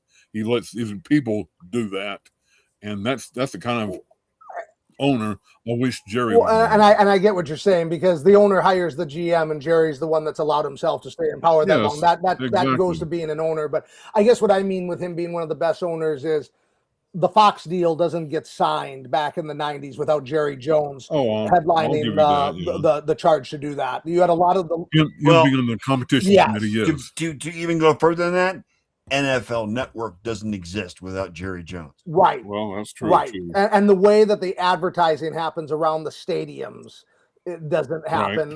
Because he signed that deal with Coke and Nike and had those logos outside Right. the stadium, and Well, no, not Or- Coke. or It's Pepsi. Pepsi. It was Pepsi. Yep. Pepsi, and then Ford. He's got that great big Ford Yep. sign in the end zone, and Nike, and I can't remember who else. Bud Light, I think maybe. Yeah. But he was one of the first owners to do that, and Oh yeah, and yeah, a lot yeah. of the old school owners that had inherited it from their families, they just wanted to go and re-sign with CBS because CBS had always treated them well. They didn't want to do all this advertising because they thought it hurt the integrity of the game. And Jerry Jones is like, what is wrong with you guys? Why don't you want to make money? And there's a reason why he bought that team for as little as he did, and it's worth as much as it is now. And that, I mean, Yeah. he is as responsible for how big the game has grown globally as anybody else in the league. I can't argue that. But the fact of the matter is, you talked about how great the stadium is. It's still got the sun coming in through the end Right. zones. He could put a Shades on great there, big Jerry. What are curtain you right doing? right, there. You cut a curtain on there and cut that out, and then you have a perfect stadium. well, and the jumbotron that the punters can hit with the football. Oh yeah. I mean, yeah, He wanted to have the biggest scoreboard there was, and he got it for a while, and now like 2 or 3 racetracks have one bigger. So. right. Do you know the Miami pick, or do you want me to spill it? Hang on. I haven't seen yet. Let me see. Offensive tackle, Caden Proctor. Yep. Rocker? So that makes a lot of sense why they traded Alabama, right? Yeah, out of Alabama. Yep. So that makes a lot of sense why they were willing to do that trade down with Dallas, because if they wanted a lineman, they knew Dallas was going to go defense, so they still got the lineman they wanted, picked up a couple 5th-round picks to add talent on day 3 of the draft, and Proctor's just another one of these tackles that the 7, probably 5 of them are not going to sign a second contract, and only 2 of them are going to make it beyond there. So it's going to be fascinating to look back at this draft in 5 years and see who got that right and who didn't. Right. Yep. That's a good pick for the Dolphins. Yep. I just hope he can manage himself in that freaking offense. It's just, oh God, it's a disaster. Here's a news bite from Adam Schefter. Said that the NFL Commissioner Roger Goodell said in a pre-draft interview with ESPN that Mike Vrabel's situation did not fall into the league's personal conduct policy and that the team mattered. Absolutely. What a bunch of crap. Yeah, How is that even a news story? It's not. Like yeah. I said, it's Talk about taking the high road. Give me a fucking break. Yes. If you're going to suspend him for having sex outside of his marriage, I mean, 2/3 of the league is going to be suspended easily, probably more than that. Kidding. No kidding. Tyreek Hill, hello? Yeah. I mean, good God. Duh. Oh, shit. I mean, you're the one I can remember there was a controversy. Remember when the controversy was that Jake Plummer was dating one of the cheerleaders from the Broncos, and they had a policy against that? Oh yeah. But nobody cared. And nobody cared about that, and that actually would have more implications than this situation did, because they're both employees of the team. So you got two employees that are sitting there dating each other. I mean, which and I still don't think there was an issue with that. But I mean, my God, if that wasn't an issue, I mean, Vrabel having sex with a reporter from the Atlantic, give me a break. How about? Well, I got one even better than that. How about Mark Shimura being in that hot tub with a bunch of? Well, that's a co-eds? criminal matter. that's different. Were they underage? Yes.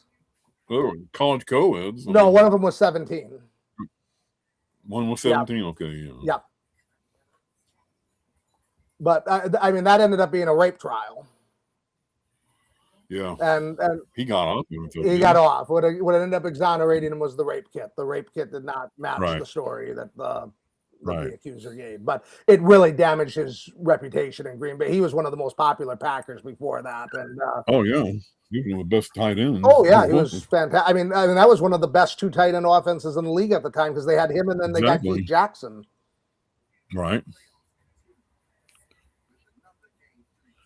That was that was one of the things that was impressive to me about Favre. Is Favre and Shimura were best friends, and there was a play, I think it was against the Niners, where both Jackson and Shimura were open, and Jackson had a huge contract standoff with Green Bay, got in there late because he didn't want to play, and Favre threw the ball to Jackson instead of Shimura, and he got asked about that afterwards, like, why did you do that? He goes, well, I know I'm friends with Shimura, because if we're going to win, we need Keith Jackson, and I wanted to get him involved right away. And I mean, that was a huge turning point for making Keith Jackson feel like he fit in, and he had 10 touchdown receptions that year they won the Super Bowl. He was a huge part of their offense when they won. Yep. That year they beat the Patriots. That's when they beat the Patriots, yes. Yeah. Would have been really interesting to see what would have happened if they would have played Denver that year, because Denver was the best team in the AFC that entire season, and then they got upset by Jacksonville. They did play Denver the next year. They played Denver the next year, and they ended up losing. But the Packers had a much better defense in '96. Terrell Davis would have a good game, but he didn't rush for 160 yards and 3 touchdowns. So the Rams, I'm wondering if they go with Lemon here, because I've been seeing so many mocks that have them take wide receiver. CBS, I'm seeing they have Casey Concepcion there. That would be interesting, because there's a third receiver with him playing special teams. He would fill multiple roles there. But I feel like Lemon projects as the better receiver, but Concepcion probably gives more value as a rookie, because it's going to take Lemon a while to grow into that role. So I could see Concepcion making his mark as a punt returner first, then as a second, third option receiver. Absolutely. So Rams pick is in. So now we've gone 13 picks and had 2 trades, and really small trades, 6 to 9, 11 to 12. Nothing blockbuster, no first round pick. Everybody's saving their first round capital for next year because of the quarterback class. You can see where that's going. Rams pick on Twitter yet, so. I'm not seeing anything yet.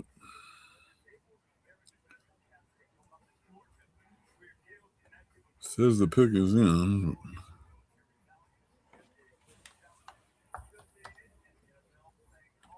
This might be where they go for Mekhi Lemon, like you said.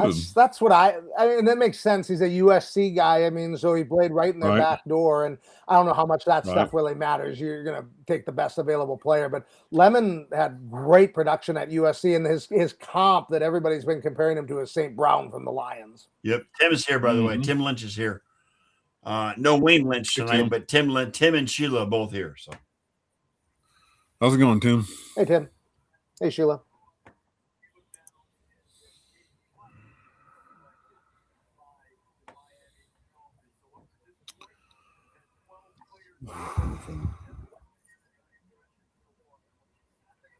Nothing on the Rams yet. Bucks are on the clock.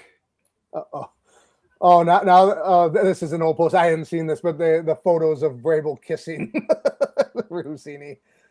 Oh, Jesus God. I mean, the Wolves are just out at this point now. Like everybody's trying to.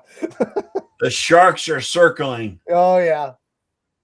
You say the Bucks are on the clock? Yeah, actually, It's supposed to be yeah. Baltimore. Baltimore, Did they trade? Did they trade? It's supposed to be Baltimore and then Tampa Bay. Hang on a second.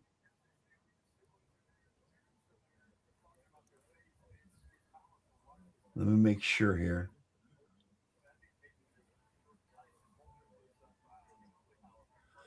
And Greg Allman says NFL Network says the Bucks are on the clock.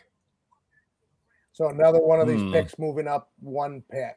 Yep, they was swapped with the Ravens. He's a Fox Sports reporter. Apparently.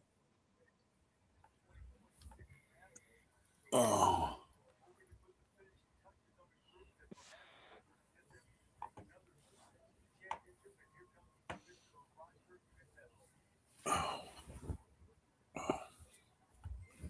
Oh.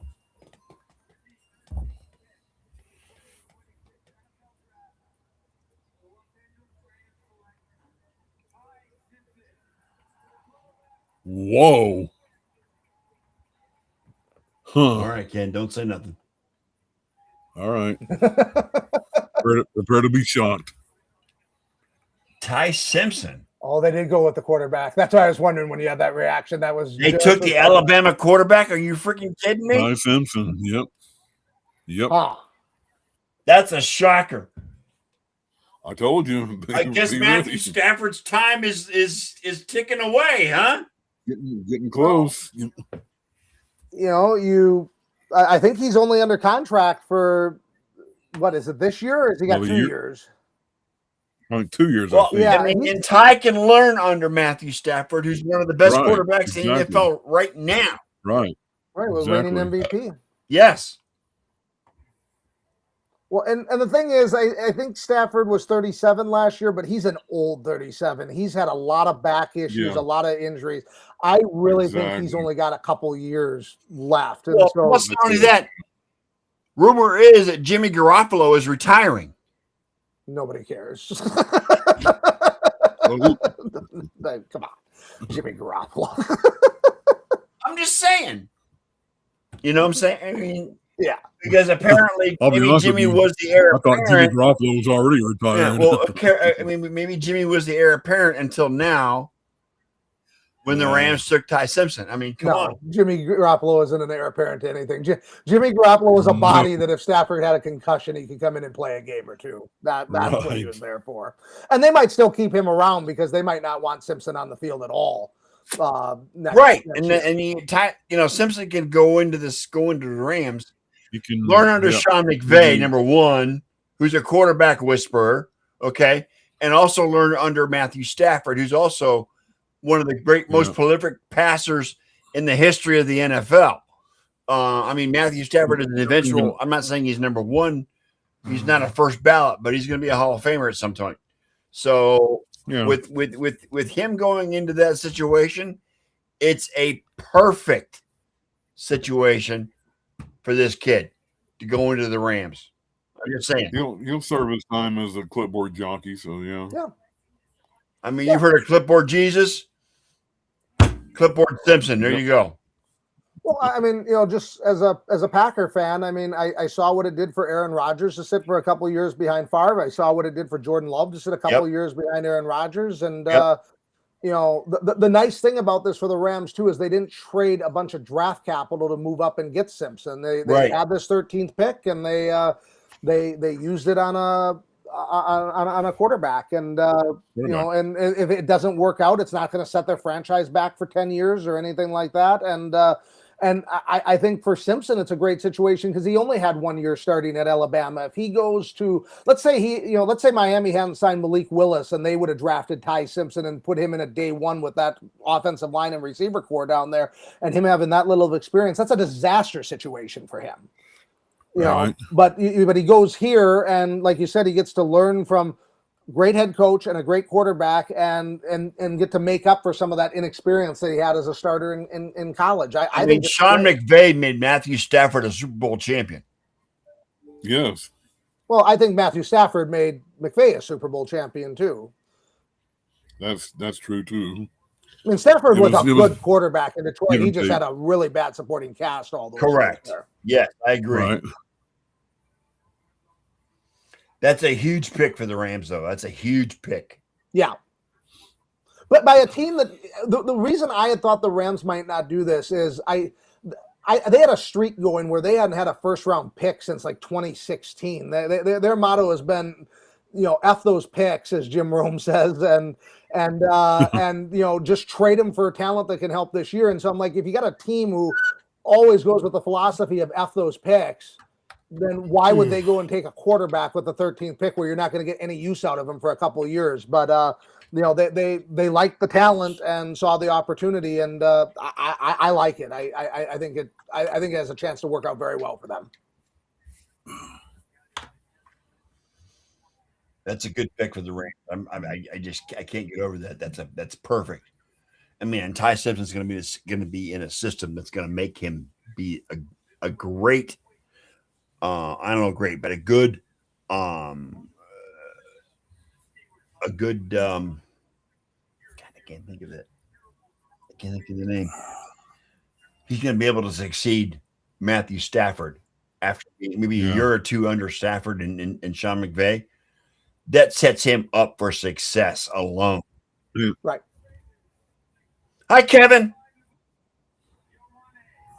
Yeah, I would think that the Rams' plan is Stafford's going to start this year. As long as he holds up, probably start in 2027 and then make Simpson the starting quarterback in 2028. Yep, once Stafford retires. And so then you'll get the third year, the fourth year, and then you get the fifth year option. So you'll have 3 years to evaluate him. Correct. Yeah, I'm with you on that. Right. And that's why it's big that the Rams, if they were going to draft a quarterback, that they do it in the first round. Because if you take, let's say Simpson had fallen out even, and you take him in the second round and you only have him for 4 years, well, I mean, then you're at the point where you get to evaluate him for 1 year, and then you got to make a decision on whether to extend him or franchise tag him. And to franchise tag a quarterback, I mean, that is an expensive proposition compared to optioning him. Right. I got you on that. Okay. The Ravens got INA, the offensive guard in Penn State. Yeah, this is who I mocked them in my draft. I saw so many mocks that had him, and this seemed like a sure thing. They needed offensive line help. He's a guy that should be able to start day one. I mean, this just was there were too many players above him that he was going to go any higher than this, and you just didn't feel like he was going to fall any lower than this because he's just the perfect player for the Ravens. Right. All right. According to Twitter, the Bucks are on the clock, but they've taken Reuben Bain Jr. They need defensive help. Miami defensive end Reuben Bain Jr. with the number 15 pick. Yep. See a rush in? Yep. Defensive end. He fell a little bit, I think, because of the arm length. Yeah. But his production was just off the charts at Miami, and that's why he didn't fall too far because of that. Right. I got to stand for a minute. I'll be right back. He led power 4 edge rushers with 75 quarterback hurries, and the next highest was 51. His production was just insane at Miami last year. But yeah, I think the physical qualities that they're looking for kept him out of the top 10. But with Tampa, I mean, they've had good offense. Mayfield's worked out there. They have a ton of good running backs, ton of good wide receivers, good offensive line, but their defense has really hurt them in spots the last couple of years.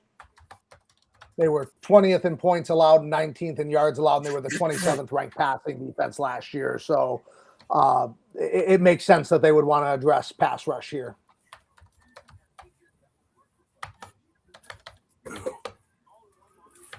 You answering emails, Scott? Sorry, guys. I'm just answering a chat, actually, believe it or not. Gotcha. Well, you're a Bucks fan. Do you like the Bain pick? Defensive end, yeah, I don't mind it at all. The defense has been suspect the last couple of years. Yep. They haven't really been able to stop anybody.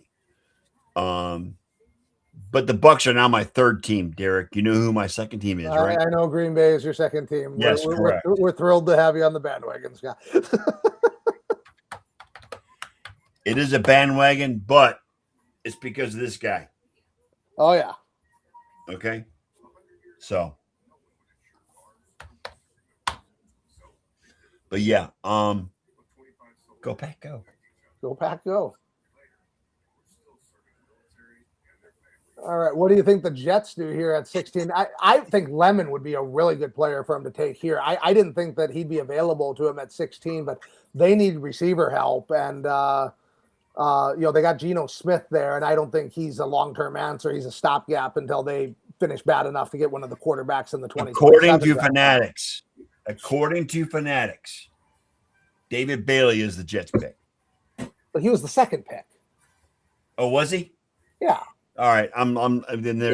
They had 2 picks in the first round. They had the second and the 16th right. pick. So I this is their apologize. second pick. Yeah. They're posting about creating the jersey. That's why I figured that's what it was. Oh, gotcha. Kenyon Sadiq is the Jets pick. Interesting. Okay. Not good for him. To be honest, nobody that gets picked by the Jets is good for them. I'm just saying. I mean, he's just got incredible speed and athleticism as a kind of a wide receiver playing tight end, but he goes to an offense that is going to probably be one of the 5 worst passing offenses in the league. So as far as fantasy goes, I mean, he'll have value because tight ends, there aren't a lot of productive tight ends in fantasy, but that's not an ideal landing Derek, spot for what him. are the Jets' actual needs, though? Do they have a defense? Do they have Everything. Across the board. Need everything. I mean, this is a team that had no picks last year. So the first team since the 30s to do that. So they need secondary help. They had only 26 sacks last year. They need pass rush, which is why they went with Bailey. Yeah, they brought back Geno Smith. Is he going to be the quarterback next year, or is Justin Fields going to be Justin Fields? Yeah. Justin Fields in Kansas City. Geno Smith's going to be the quarterback. But, I mean, listen to these ranks. 29th in points scored, 29th in yards gained, 31st in points allowed, 25th in yards allowed. They were 32nd in passing yards gained. I mean, the only thing they really have is a running back. Breece Hall helped them get into the top 10 in rushing. But they need offensive line help to allow him to get free. They had no interceptions last year. No interceptions. 36 the only team touchdowns I've allowed ever and no seen do interceptions. that. Yeah. Well, yeah, you would have been alive and watching football in the 30s in order to see that. The Niners a couple years ago had 2 interceptions. But 0 and 7, 36 touchdowns allowed and no picks. And they played in a division with Tua. So Reuben Bain Jr. is a Buccaneer, edge rusher out of Miami. The defensive line was not very good last year, so this might help them. Maybe. Yeah. Hope so. For their sake.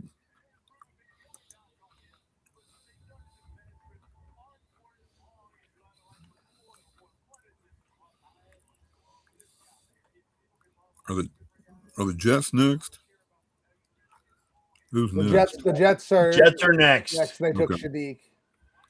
He's logo. Green Bay has no there's no first round picks. No, Micah Parsons is their first round pick. Wow. You're welcome. So that's where Dallas is. It after Carolina. That's the Green Bay pick. That's the Green Bay pick at 20. Yes. Wow. Yeah, even with the knee injury, I'm still happy to have Parsons. That wasn't a well, and you know what? That knee injury was a fluke, Derek. To be honest, I think Micah's going to become back as strong as ever. Yeah, there was no nasty contact on it. The knee didn't bend funny or anything like that. It was just kind of a freak thing where it was a non-contact injury, and it's just something that happens every so often. Was that at home or was it away? Away at Denver. Denver. I remember watching it, and I'm just like, there goes our Super Bowl hopes there. So maybe Denver's turf was the fault, or just the way he planted? Just a freak thing. Just the way he planted it. Yeah. Yeah. He stepped wrong. I've I done mean, the same you thing. you and I are both fans of natural grass in NFL stadiums. Yes. Oh yeah. Yes. Artificial turf, I don't care how great you make it or how realistic you make it, is not great. I still No. think that every NFL stadium should be natural grass. Yeah, as long as it isn't kept up by the Chicago Park District or whoever Pittsburgh is.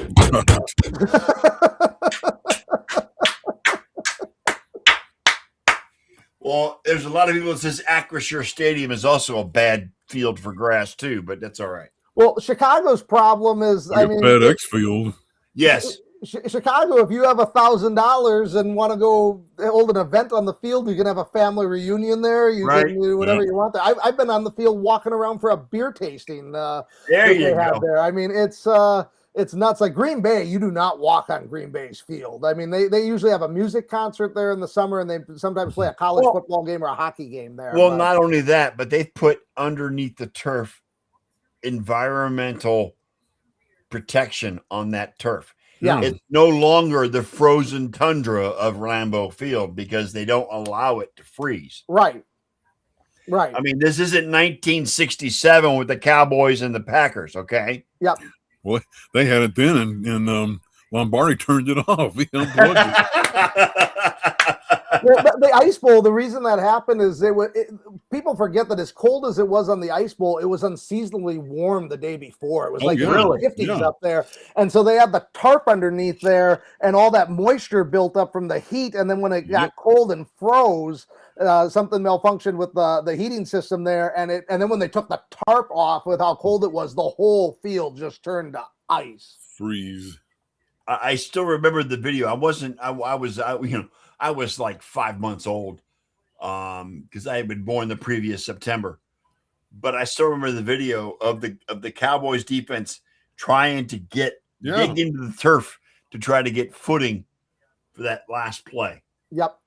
The officials Yeah. only blew their whistle on the first play of the game because the official ripped his lip when he tried to pull it Ouch. off, and so they just used hand signals and yelled that they didn't blow a whistle for the rest of the game. The reason they focused on Star on the quarterback sneak is because the cameras froze. They couldn't move the cameras. Yep. We had 4 interior linemen on defense that suffered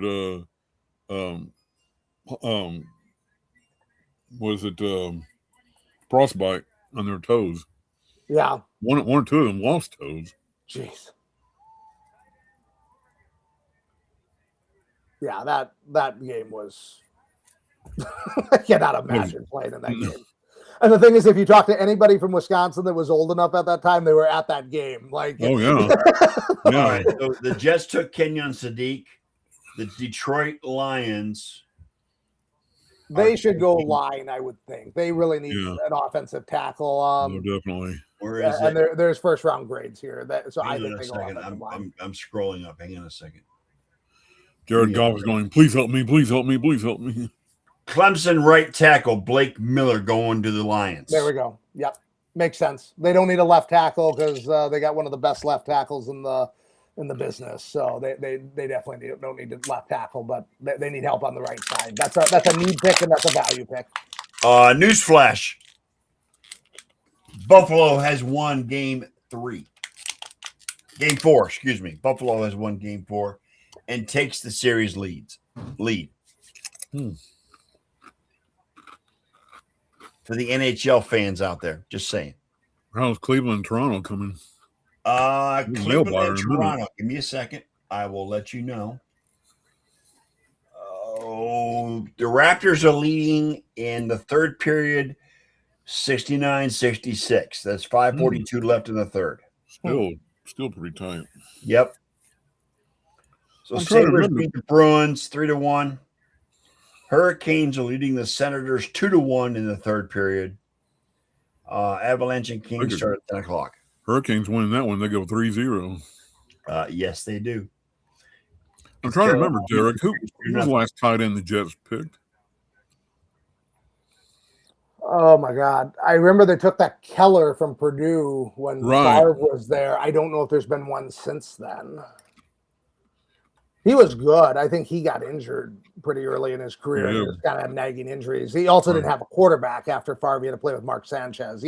But I remember when that one year that Favre was with the Jets, I loved what Keller brought to the team. Mm-hmm. That was an interesting year because I rooted for the Jets that year, and they started 8-3 and looked like they might go to the Super Bowl, and then they just crashed at the end of the year. Favre tore his biceps tendon and just had no arm strength. I remember I knew something was wrong when he threw a ball against Seattle and it just hung up in the air like a punt, and the guy just kind of fielded it like a center fielder. I'm like, I've watched this guy for a long time. I'm like, I've never seen a ball of his float like that. I'm like, something is definitely wrong with his arm.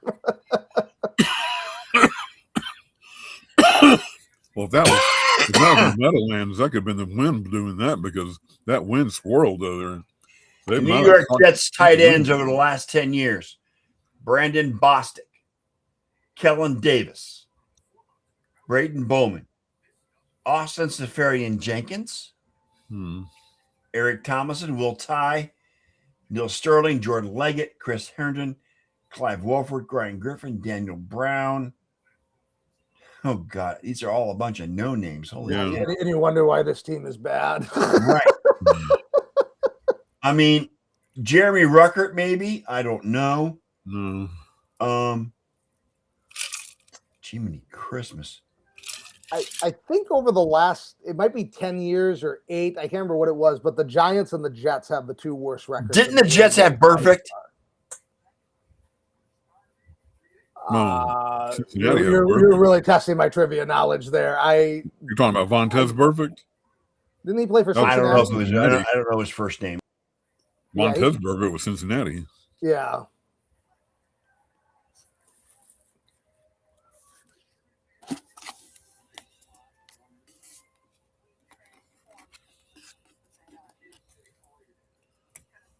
Yeah, did you freeze, Scott? Scott looks like he's froze. Yeah, he's frozen. he's had all kinds of trouble. He started reading Jets tight ends, and his equipment didn't know what to do. We have a short here. So Minnesota's on the clock, and the pick I've been seeing them is that safety out at Oregon, which makes a lot of sense for them. Dylan Thieneman, because they need to replace Harrison Smith, and Thieneman had his combine again. I mean, these guys just, what they do leading up to, it seems like everybody runs a 4.35 40 now. And that's what he did. 18 bench reps, 41-inch vertical. And then the production had 306 tackles from 2023 to 25, 6 interceptions at Purdue in 2003, tied for third most in FBS. So just had an incredibly productive player, great combine, and just fills a position of need. That pick just seems to make too much sense for them. And the Vikings are usually a pretty smart team where they fill needs and get good value. Right. Okay, Scott just said his computer crashed. So all right, looks like we're still recording, though. It says the recording's still live, so we're good there. I didn't know if our recording was going to crash with him, if he was the hub or not. Yeah. They may just have to reboot and come back. I can't stay much longer. I gotta get to bed. Well, we definitely made it past 10 picks. So we're past 10 picks. Yeah.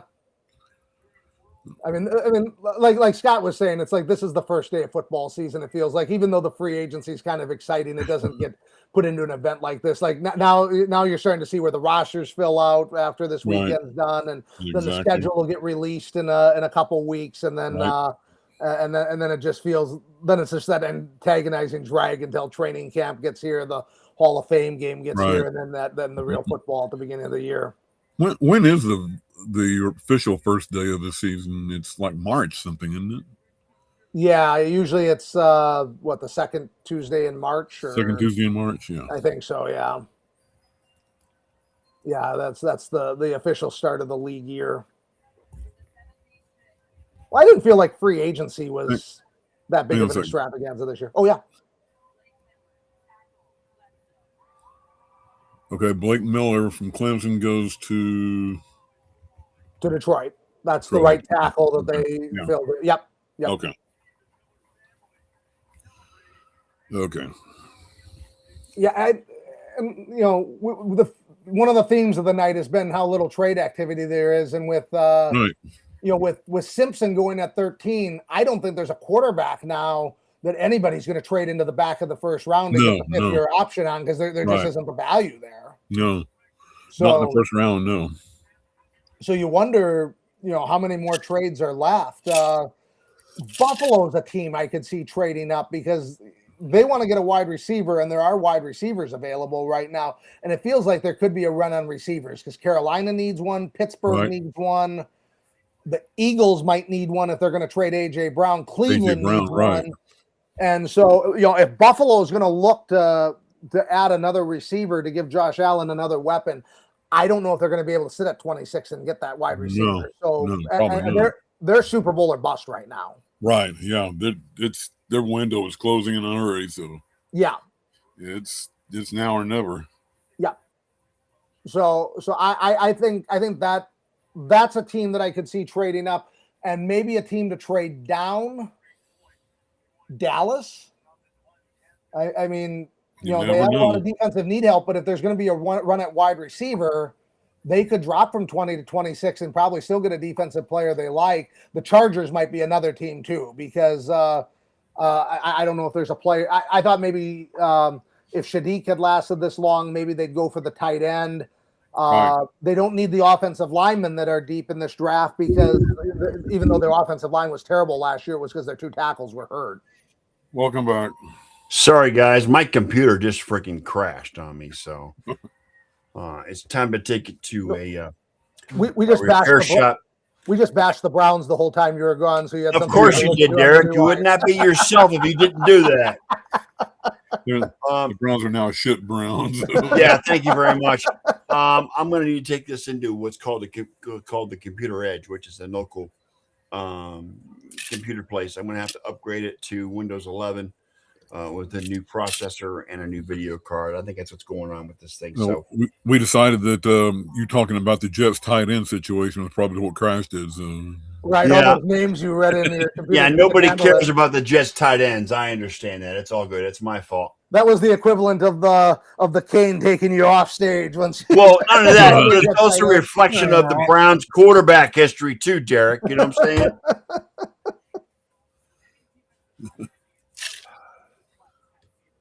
But yeah, sorry guys for that. I'm glad no worries. No problem. back. We filled the time. We were talking about Buffalo and whether they would be a team to trade up because it feels like the run on wide receivers is about to start. We're Yeah, fixing something up. Caleb Banks going to Minnesota. Oh, interesting. Yeah, Caleb Banks going to Minnesota from Florida. Oh. I mean, he's got Defensive big tackle. size. 6'6", 327, 7-foot wingspan. Yep. But he had his 2025 season was cut short with a foot injury that required surgery, and then he had another foot surgery after an injury suffered during the combine week. Right. So, Well, that's some medical red flags. yeah. there. Well, I hate the guy. He's a Gator. I hate him. So it's all good. Well, I hate him now because he's a Viking. So, Yeah. but I'm kind of happy with the pick because I thought they were going to go with the safety from Oregon, who I saw a Right. lot of teams mocking for him, Dylan Thieneman, to replace Harrison Smith. So Right. I'm happy they did not replace Harrison Smith, and I'm happy that they went with a guy that might just have foot injuries the whole time he's there. So that's There you go. There you go. That's good in my mind. Who knows? He probably ends up being a Hall of Famer. So I now hate the Vikings, the Bears, and the Lions. So, it is what it is. nah, you just because you got on the bandwagon, you can't have the disdain that I have. for the franchise. That has been built up over decades of.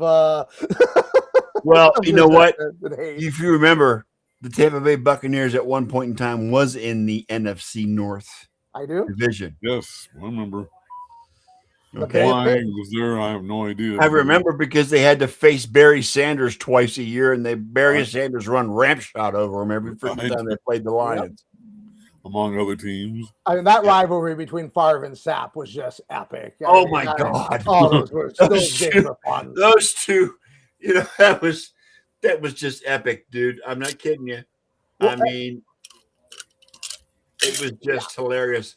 Sapp and Favre talking trash back and forth, and there was no guarantee as to who was going to be better at the trash talk because they both were so good at it. Yep.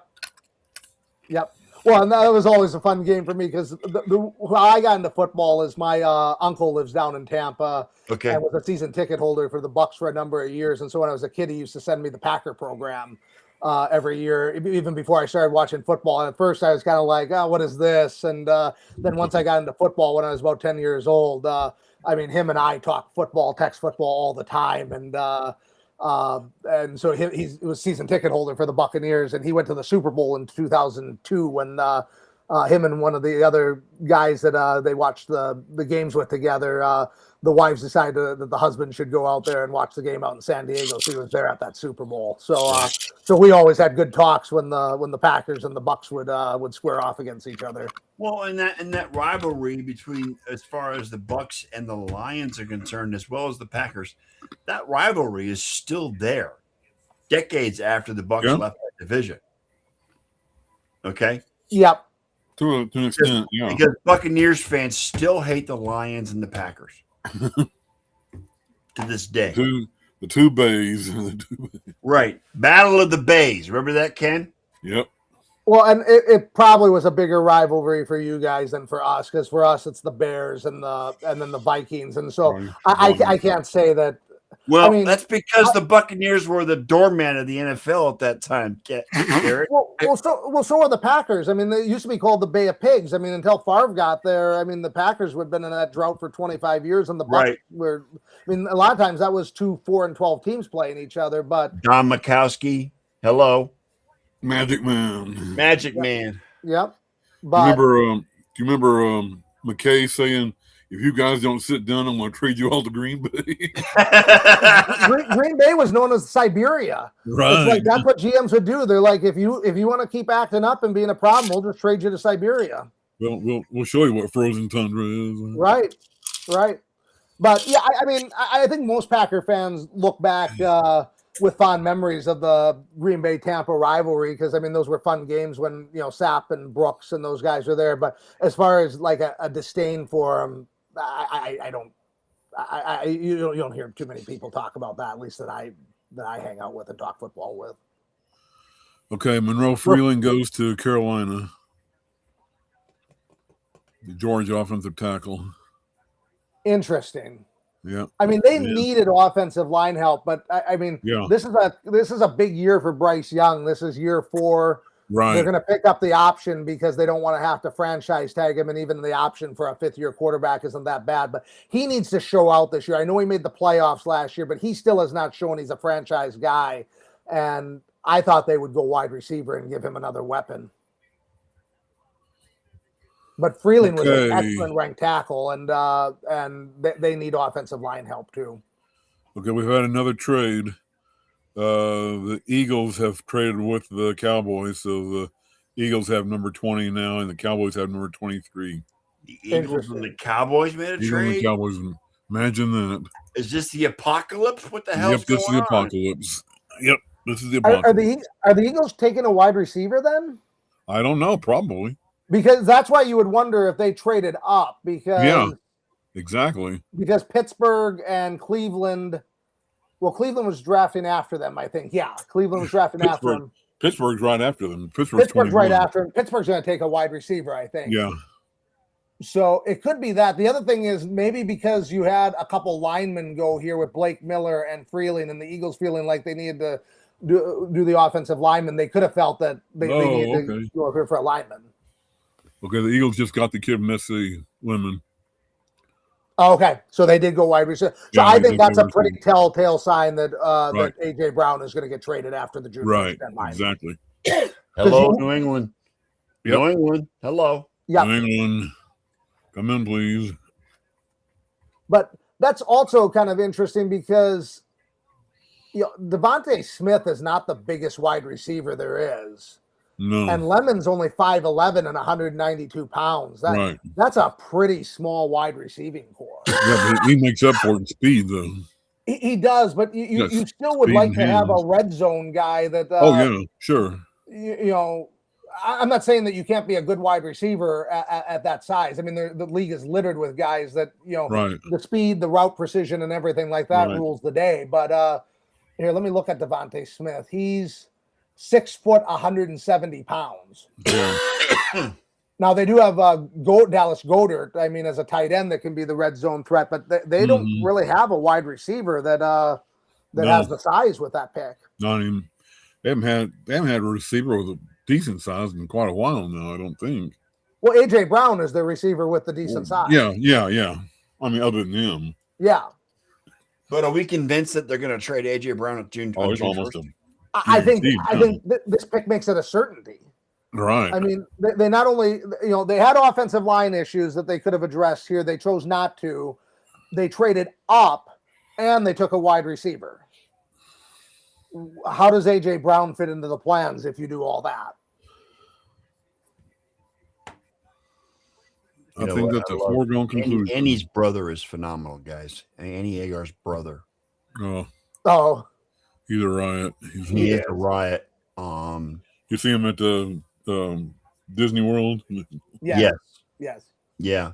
And I mean, the things that she does for her brother, Oh, absolutely. and the love that she shows for him is just, I mean, it's just unequaled. She's just an amazing human being. And I that's a great family. It really is. The whole family is good. That's something else I'd like to address. I know, Derek, you've met her, right? I have. Is she as awesome in person as she is online? She was so nice. I met her at a bar in Chicago that's a Packer bar. Right. It was when they played the Eagles in Brazil, and she sat a few bar stools down from us. And then when I had to go to the restroom, she was standing over right by there. And so I stopped when I was in line, and I just sat there and talked to her for a minute, told her I'd heard her on Mike Lombardi's podcast, and just really loved her videos and, the stuff she was doing. And she was super nice, thanked me, and talked to her for about a minute, and was just really engaging and really nice. Yeah. She just seems like the real deal. Yeah. She is the real deal. I mean, she could be my granddaughter, for God's sake, but still it is. I mean, she's pretty freaking awesome. And she's got she's so funny. Yeah. She's got a sharp wit. She could be a stand-up comedian. Her NFL meetings are just epic. Yeah. I look forward to those every week. I posted her pre-draft meeting in the chat the other day, and she actually said, "Is Vontae Mack still available on the Browns?" I mean, it was hilarious. Yeah. It was great. Yeah, the two ones that I love watching for every week are her and then Ronnie the Raven, which is Stavi, the stand-up comedian. He plays this deranged Ravens fan that either goes off on a rant for the wins or All Ravens fans are deranged, Derek, but that's okay. I'll have to. I don't know if I've sent any of the Stavi's clips into the chat, but I'll have to do that. I mean, it's amazing. I mean, Stavi's one of my favorite stand-up. You're gonna have to send us some links so we can check him out. All right. Even as much as I hate the Ravens, I love good comedy, so we'll see what happens. Yeah. Have you ever listened to Matt Mitchell? No. No, Matt Mitchell is hysterical. I mean, he's not pro ball, but he's SEC, and he's like Annie, and it's just absolutely hilarious what he does, especially his SEC post game. I know who you're talking about now. I've heard of him now. He's in like a comedy troupe in the South, but yeah, he is hysterical. Let's see how it's going here. Hang on a second. Let me go here. I tell you what, once the Cowboys pick at 23, I'm gonna have to get out of here because that's all right. I'm getting ready too. It's 10:00, so Just an update: 9:27 left in the fourth quarter. Raptors and Cavs are tied 88 apiece. I can live with quitting after the 23rd pick. I was when you talked about after the 10th pick, I was like, oh come on. I'm like, there's so much that happens. But this has been fun. I don't get to podcast with you guys very often anymore, and to do this for 2.5 hours, I've had a blast tonight. So Yeah, I have too.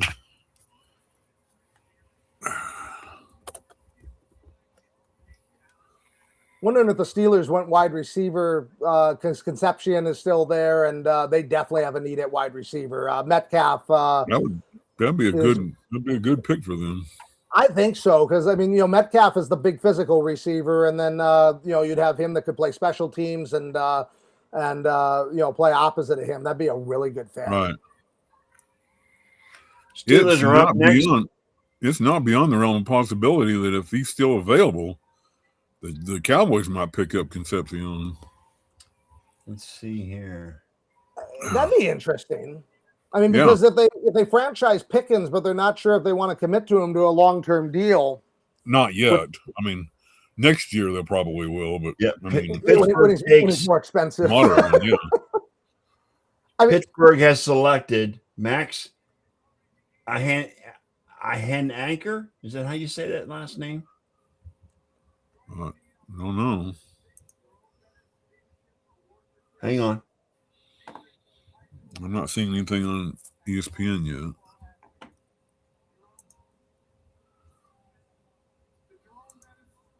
Come on. Oh, the tackle from Arizona State, Max Iheanacher. Yeah. Yes. And they need offensive line help too, but wow, Is that a defensive lineman? Offensive lineman. Oh, it's an offensive. Okay. Yeah. But I mean, there's some guys that I thought were higher up than him, but oh God, Jerome Bettis, go away. Because isn't Caleb Lemieux still available? I don't think I've seen him go yet. God, Jerome Bettis, the bus.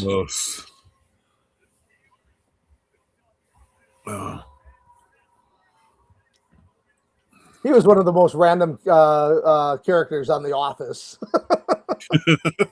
Well, and you know what? I'm very happy for him because he won that in his hometown. He won Super Bowl in his hometown. After being, minimized with the Rams, Steelers made him a feature back, and he thrived. He was featured with the Rams. Not really. Yeah, really. His rookie year, he was incredible. Another Notre Dame alum. Blech. Yep. Bettis had 294 carries for 1,429 yards and 7 touchdowns as a rookie. He did get phased out in 95. I think they had a coaching change with Brooks, and he went down to 100 because that last year he had 183 carries for 637 yards. Yeah. But early in his career, he was a belt out. He was rookie of the year, wasn't he? Yeah, I think so. Yeah, I think he was rookie of the year. Yeah, offensive rookie of the year, and he was also All-Pro first team. Mm-hmm. But I'm trying to think. In 93, the coach was Chuck Knox in 93 and 94. And then they went with, Rich Brooks in 95. And so when they had the coaching change, Rich Brooks was from Oregon, and he phased him out, and then Pittsburgh acquired him, and he got his feature role back. Yeah.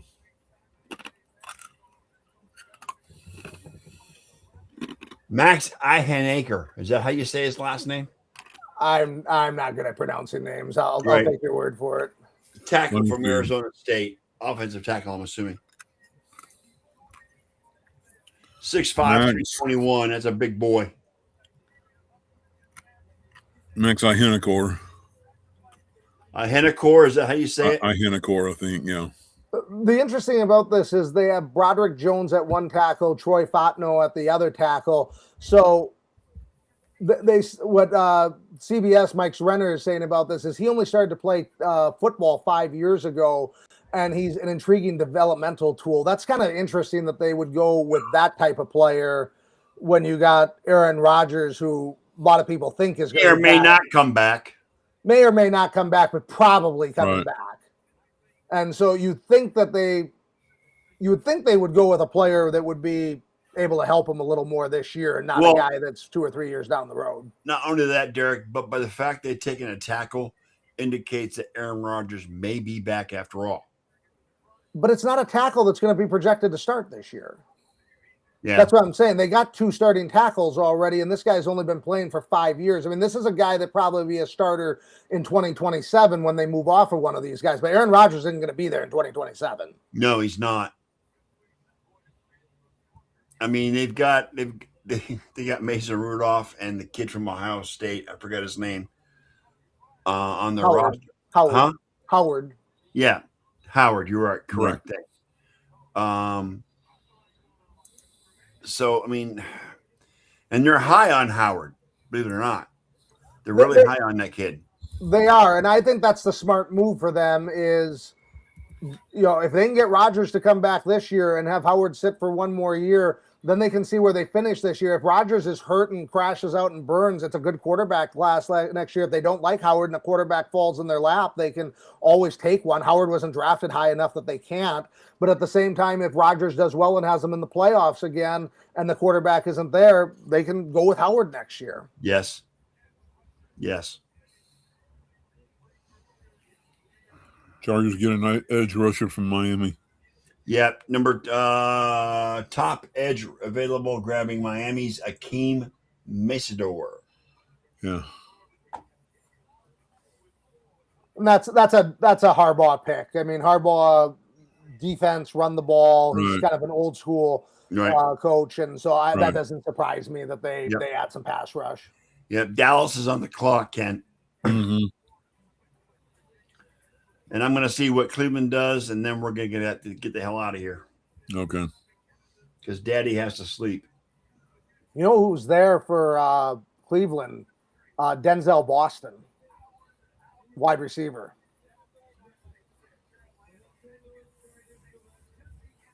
And one of the things about him was he had a 3.1% drop rate, 62 receptions, 2 drops, third team All Big Ten, and he's 6'4", 210 pounds. What He- college?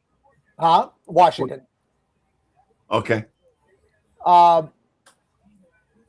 And I think the reason why he's this low is he didn't really have the best 40 time. He didn't run the 40, and it was projected that if he would have run it, it would have been around 4.6 seconds. So he's not a burner, but he has really good hands, runs really good routes, and doesn't drop. He just doesn't drop the ball. And so I've seen him. Well, projected all they over need the a place. receiver that doesn't drop the ball. Tell me about it. Okay. I'm Right. just saying. Right. Absolutely. Jerry Jeudy is not exactly on the Cleveland love list at this point because of how many drops he's had. Well, and the other one they could go with that Ken and I have been talking all night about is Concepcion. So, I mean, that's another way they could go. So, I think this is going to be a really good draft for Cleveland because I can't see Dallas going wide receiver here. Although, Ken did talk about Concepcion, and he is one of the best fits that they have, 3 best fits that they have on CBS. But I think they're still going to go defense. I think McCoy out of Tennessee is the pick for Dallas here. Yep. If they do go with Concepcion, it's probably going to be initially as their punt returner. Right. And because they wouldn't need him to be one of their top 2 receivers because they got Lamb and Pickett. right. So Yeah. And we we need need a kick returner as well. So I mean, Right. because the guy we had he had fumbles last year, and that was he couldn't hold on to the ball. Yeah, And you can't have that. he didn't get separation. He didn't make a lot of long returns, and the Browns got rid of their special team coach for a reason. Well, if you hate your special teams, you pick a good second team because the Packers are a disaster at special teams. So you'll be able to relate to that really fast. Thank you, So, Derek. I love you yeah. too. Anyway. But the Packers going to be okay, not having a first round pick. Yeah, I think they're good.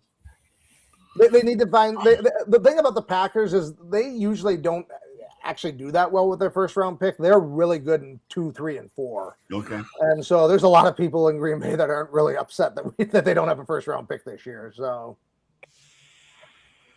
but I mean, that's what Green Bay does as well as anybody. Like, you know, like they'll lose linemen and people are like, well, how are they going to be able to protect their quarterback? And they'll have some guy they took in the 4th or 5th round 3 years ago that isn't on anybody's radar, and all of a sudden the guy's a starter and he's one of the upper echelon guys in the league. They draft and develop players in the 2nd, 3rd, 4th round as well as any franchise in the league. And so, you know, even though they have holes, some of their holes are going to be filled by guys that people don't know about that have been with them for years. And that's the key to a successful organization is, you know, with the salary cap and you know, not having a $30 billion owner that's going to be able to just throw money at every problem. You have to be able to draft well and develop in those rounds, and the Packers do. Right.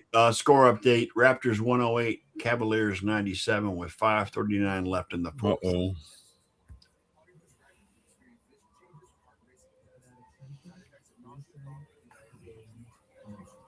I didn't think it was going to be a sweep anyway, Ken. So it's all good. So the one thing about McCoy, I actually mocked him at 12 to Dallas. He had a torn ACL, so he didn't play last year, but he should be ready for training camp. He was first team All SEC in 2024. And they actually said if he hadn't hurt his knee and had played as well as he did then, he probably would have been a top 5 pick this year. He probably would have gotten drafted where Mansour Delane got drafted with the 9th pick. So he's down here because of an injury. Yeah. And well, I mean, Dallas's pick is in. Well, the Cowboys select Malachi Lawrence. Oh, interesting. Okay. Lawrence. I don't see. I had him going to the Chargers at 22. So, I mean, this is right around where I had him. And that's an edge rusher. And, you know, they need all areas of the defense. Are they trying to replace Micah Parsons with that guy? Well, you're not going to replace Micah Parsons. No. I don't know anything about this guy. He was all first team All Big 12, one of 7 FBS players with at least 5 sacks in each of the last 3 seasons. Great combine, 4.5, 240, 40-inch vertical, 10-foot, 10-inch broad jump. Played at UCF. I mean that's a productive player with good athletic attributes, and you know, they signed Gary from the Packers, and they got Kenny Clark from the Packers in the trade last year. Now they had another player on the defensive line, so you know, that's Browns are on the clock. You still got a couple wide receivers you could add here that would really help the wide receiver room. So I think the Browns do go wide receiver. And I think Buffalo's got to be happy because they haven't had a trade out of that 26 pick, and their run at receiver didn't really develop. And I don't think the Bears are going to take a wide receiver. I think they have to go defense. So I think even if the Browns take receiver, Buffalo still got one that'll be a good fit for them. Because I think Boston and Concepcion are first round values, and both of them are available here. So I think the Browns will take Concepcion, and then I think Boston will be there for the Bills if they want them. UCF defensive end Malachi Lawrence, Central Florida.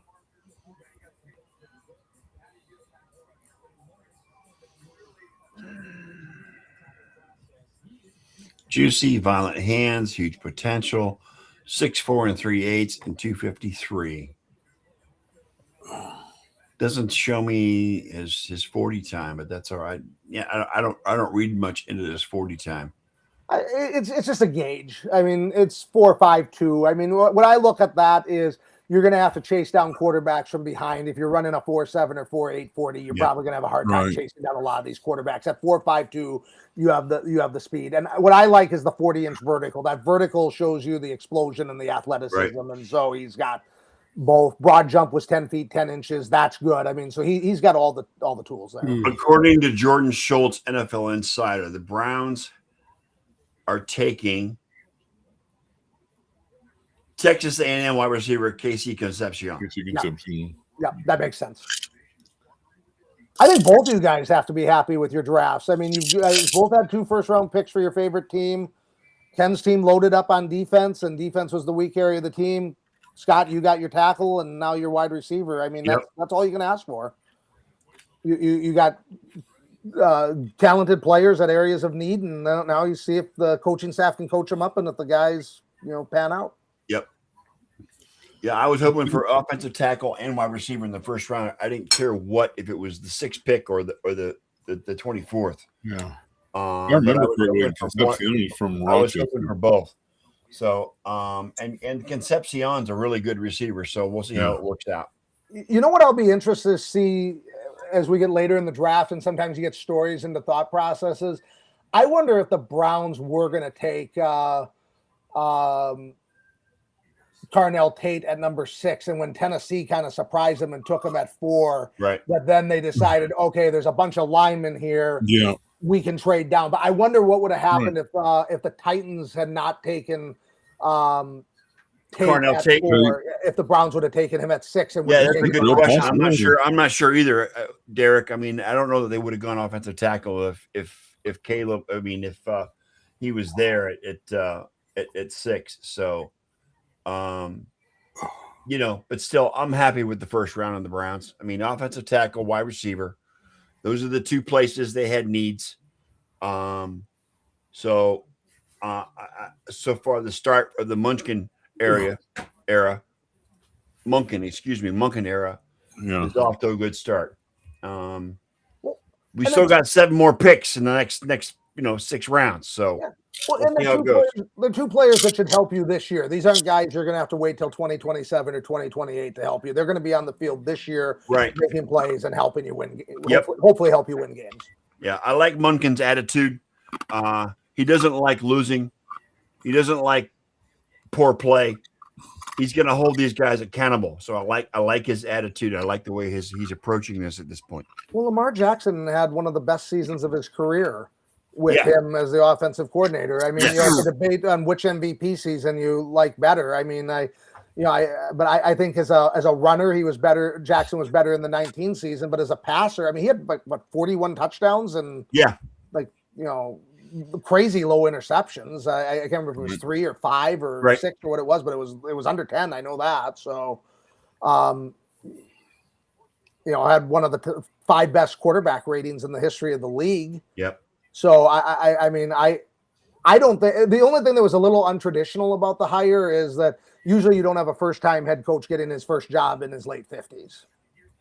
Yeah, that concerns me. But again, he's not on the field, either tackling or throwing passes or catching passes. He's on the sidelines. As long as he maintains his health, I'm all right with it. I mean, I loved Kevin Stefanski, Derek, to be honest. I love the guy. He's a 2-time coach of the year with the Browns. Sure. But I do believe he's the one that pushed Baker Mayfield out of Cleveland. Yep. And I also believe he had a large hand in the number 4 trade. I don't think it was just Andrew Berry and the owner. I think Kevin had a hand in that as well. So I blame Kevin for losing the three first-round draft picks and paying a guaranteed salary for a guy that has credible oh God off the field issues. Well, I disagree with you a little bit. I think Baker ran Baker out of Cleveland. Yeah. I mean, that last year he was way too many interceptions. He had a hurt shoulder and was trying to play through it. Didn't play well. I don't think he handled that situation well at all. And then he didn't handle Carolina very well. He kind of was reborn in Los Angeles and then made a home for himself in Tampa. But I think Baker kind of played his way out of Cleveland as much as anything. And I do agree with you. I think Stefanski did want Watson, but the thing with the head coach is, he could tell that his runway was running out because he had gone through a first pick quarterback and had gone out of there, and he needed a quarterback in order to win, and he didn't care about the 3 first-round picks. He doesn't care about the 3 first-round picks if he's fired and on the unemployment line. So, he went and got a productive quarterback, and, it didn't pan out. But I think Stefanski wanted the quarterback. I don't think he's the one that signed him to that contract. I think that was Haslam. Yeah, I think it was Jimmy as well. Jimmy's how long has it been since the Browns have had a competent owner? since Art Modell. God, I hate that fact. I hate that. I hate that.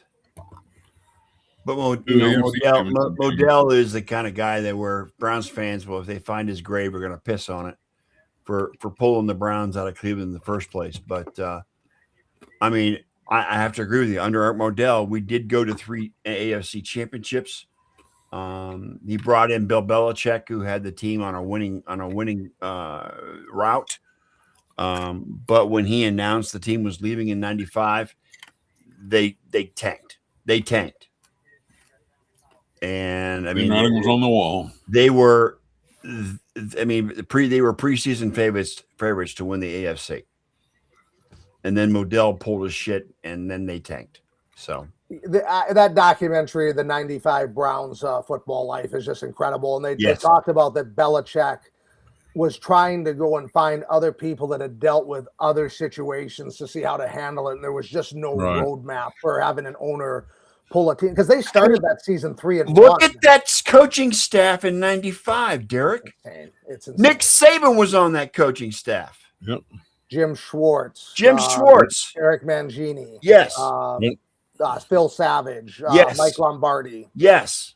Yeah, it was loaded. The Dimitrov, the former GM of the Falcons. Frentz, the coach from Iowa. Right. It was just loaded. I mean, that coaching staff was elite. Pioli. Scott Pioli was there. Correct. Yeah. I mean, and then Odell made his announcement, and the team fell apart. They just, I mean, they had a winning record before he made the announcement, and they ended up with a losing record at the end of the season in '95. So yeah, they said Belichick tried to take him away from Cleveland. They had a West Coast swing. They went out, I think, played the Chargers, practiced out there all week. Felt like they had a great week of practice, and on the first play, they fumbled a kickoff, and it got returned for a touchdown, and the whole game just fell apart. I mean, they just couldn't get out of their own way. Right. And they were a good team the year before. They made the playoffs and won a playoff game against New England. Yep. And Parcells, and then they lost to Pittsburgh. Pittsburgh beat them 3 times that year. Pittsburgh was the AFC Super Bowl representative that year, and their defense was just insane. And Cleveland did not have an offense that could. Right. That was a '94 season, and Pittsburgh played Dallas, I think. In 95 season, 96 Super Bowl. Yeah. 94, they lost to the Chargers. They lost to the Chargers the next week in the AFC Championship game. Yep.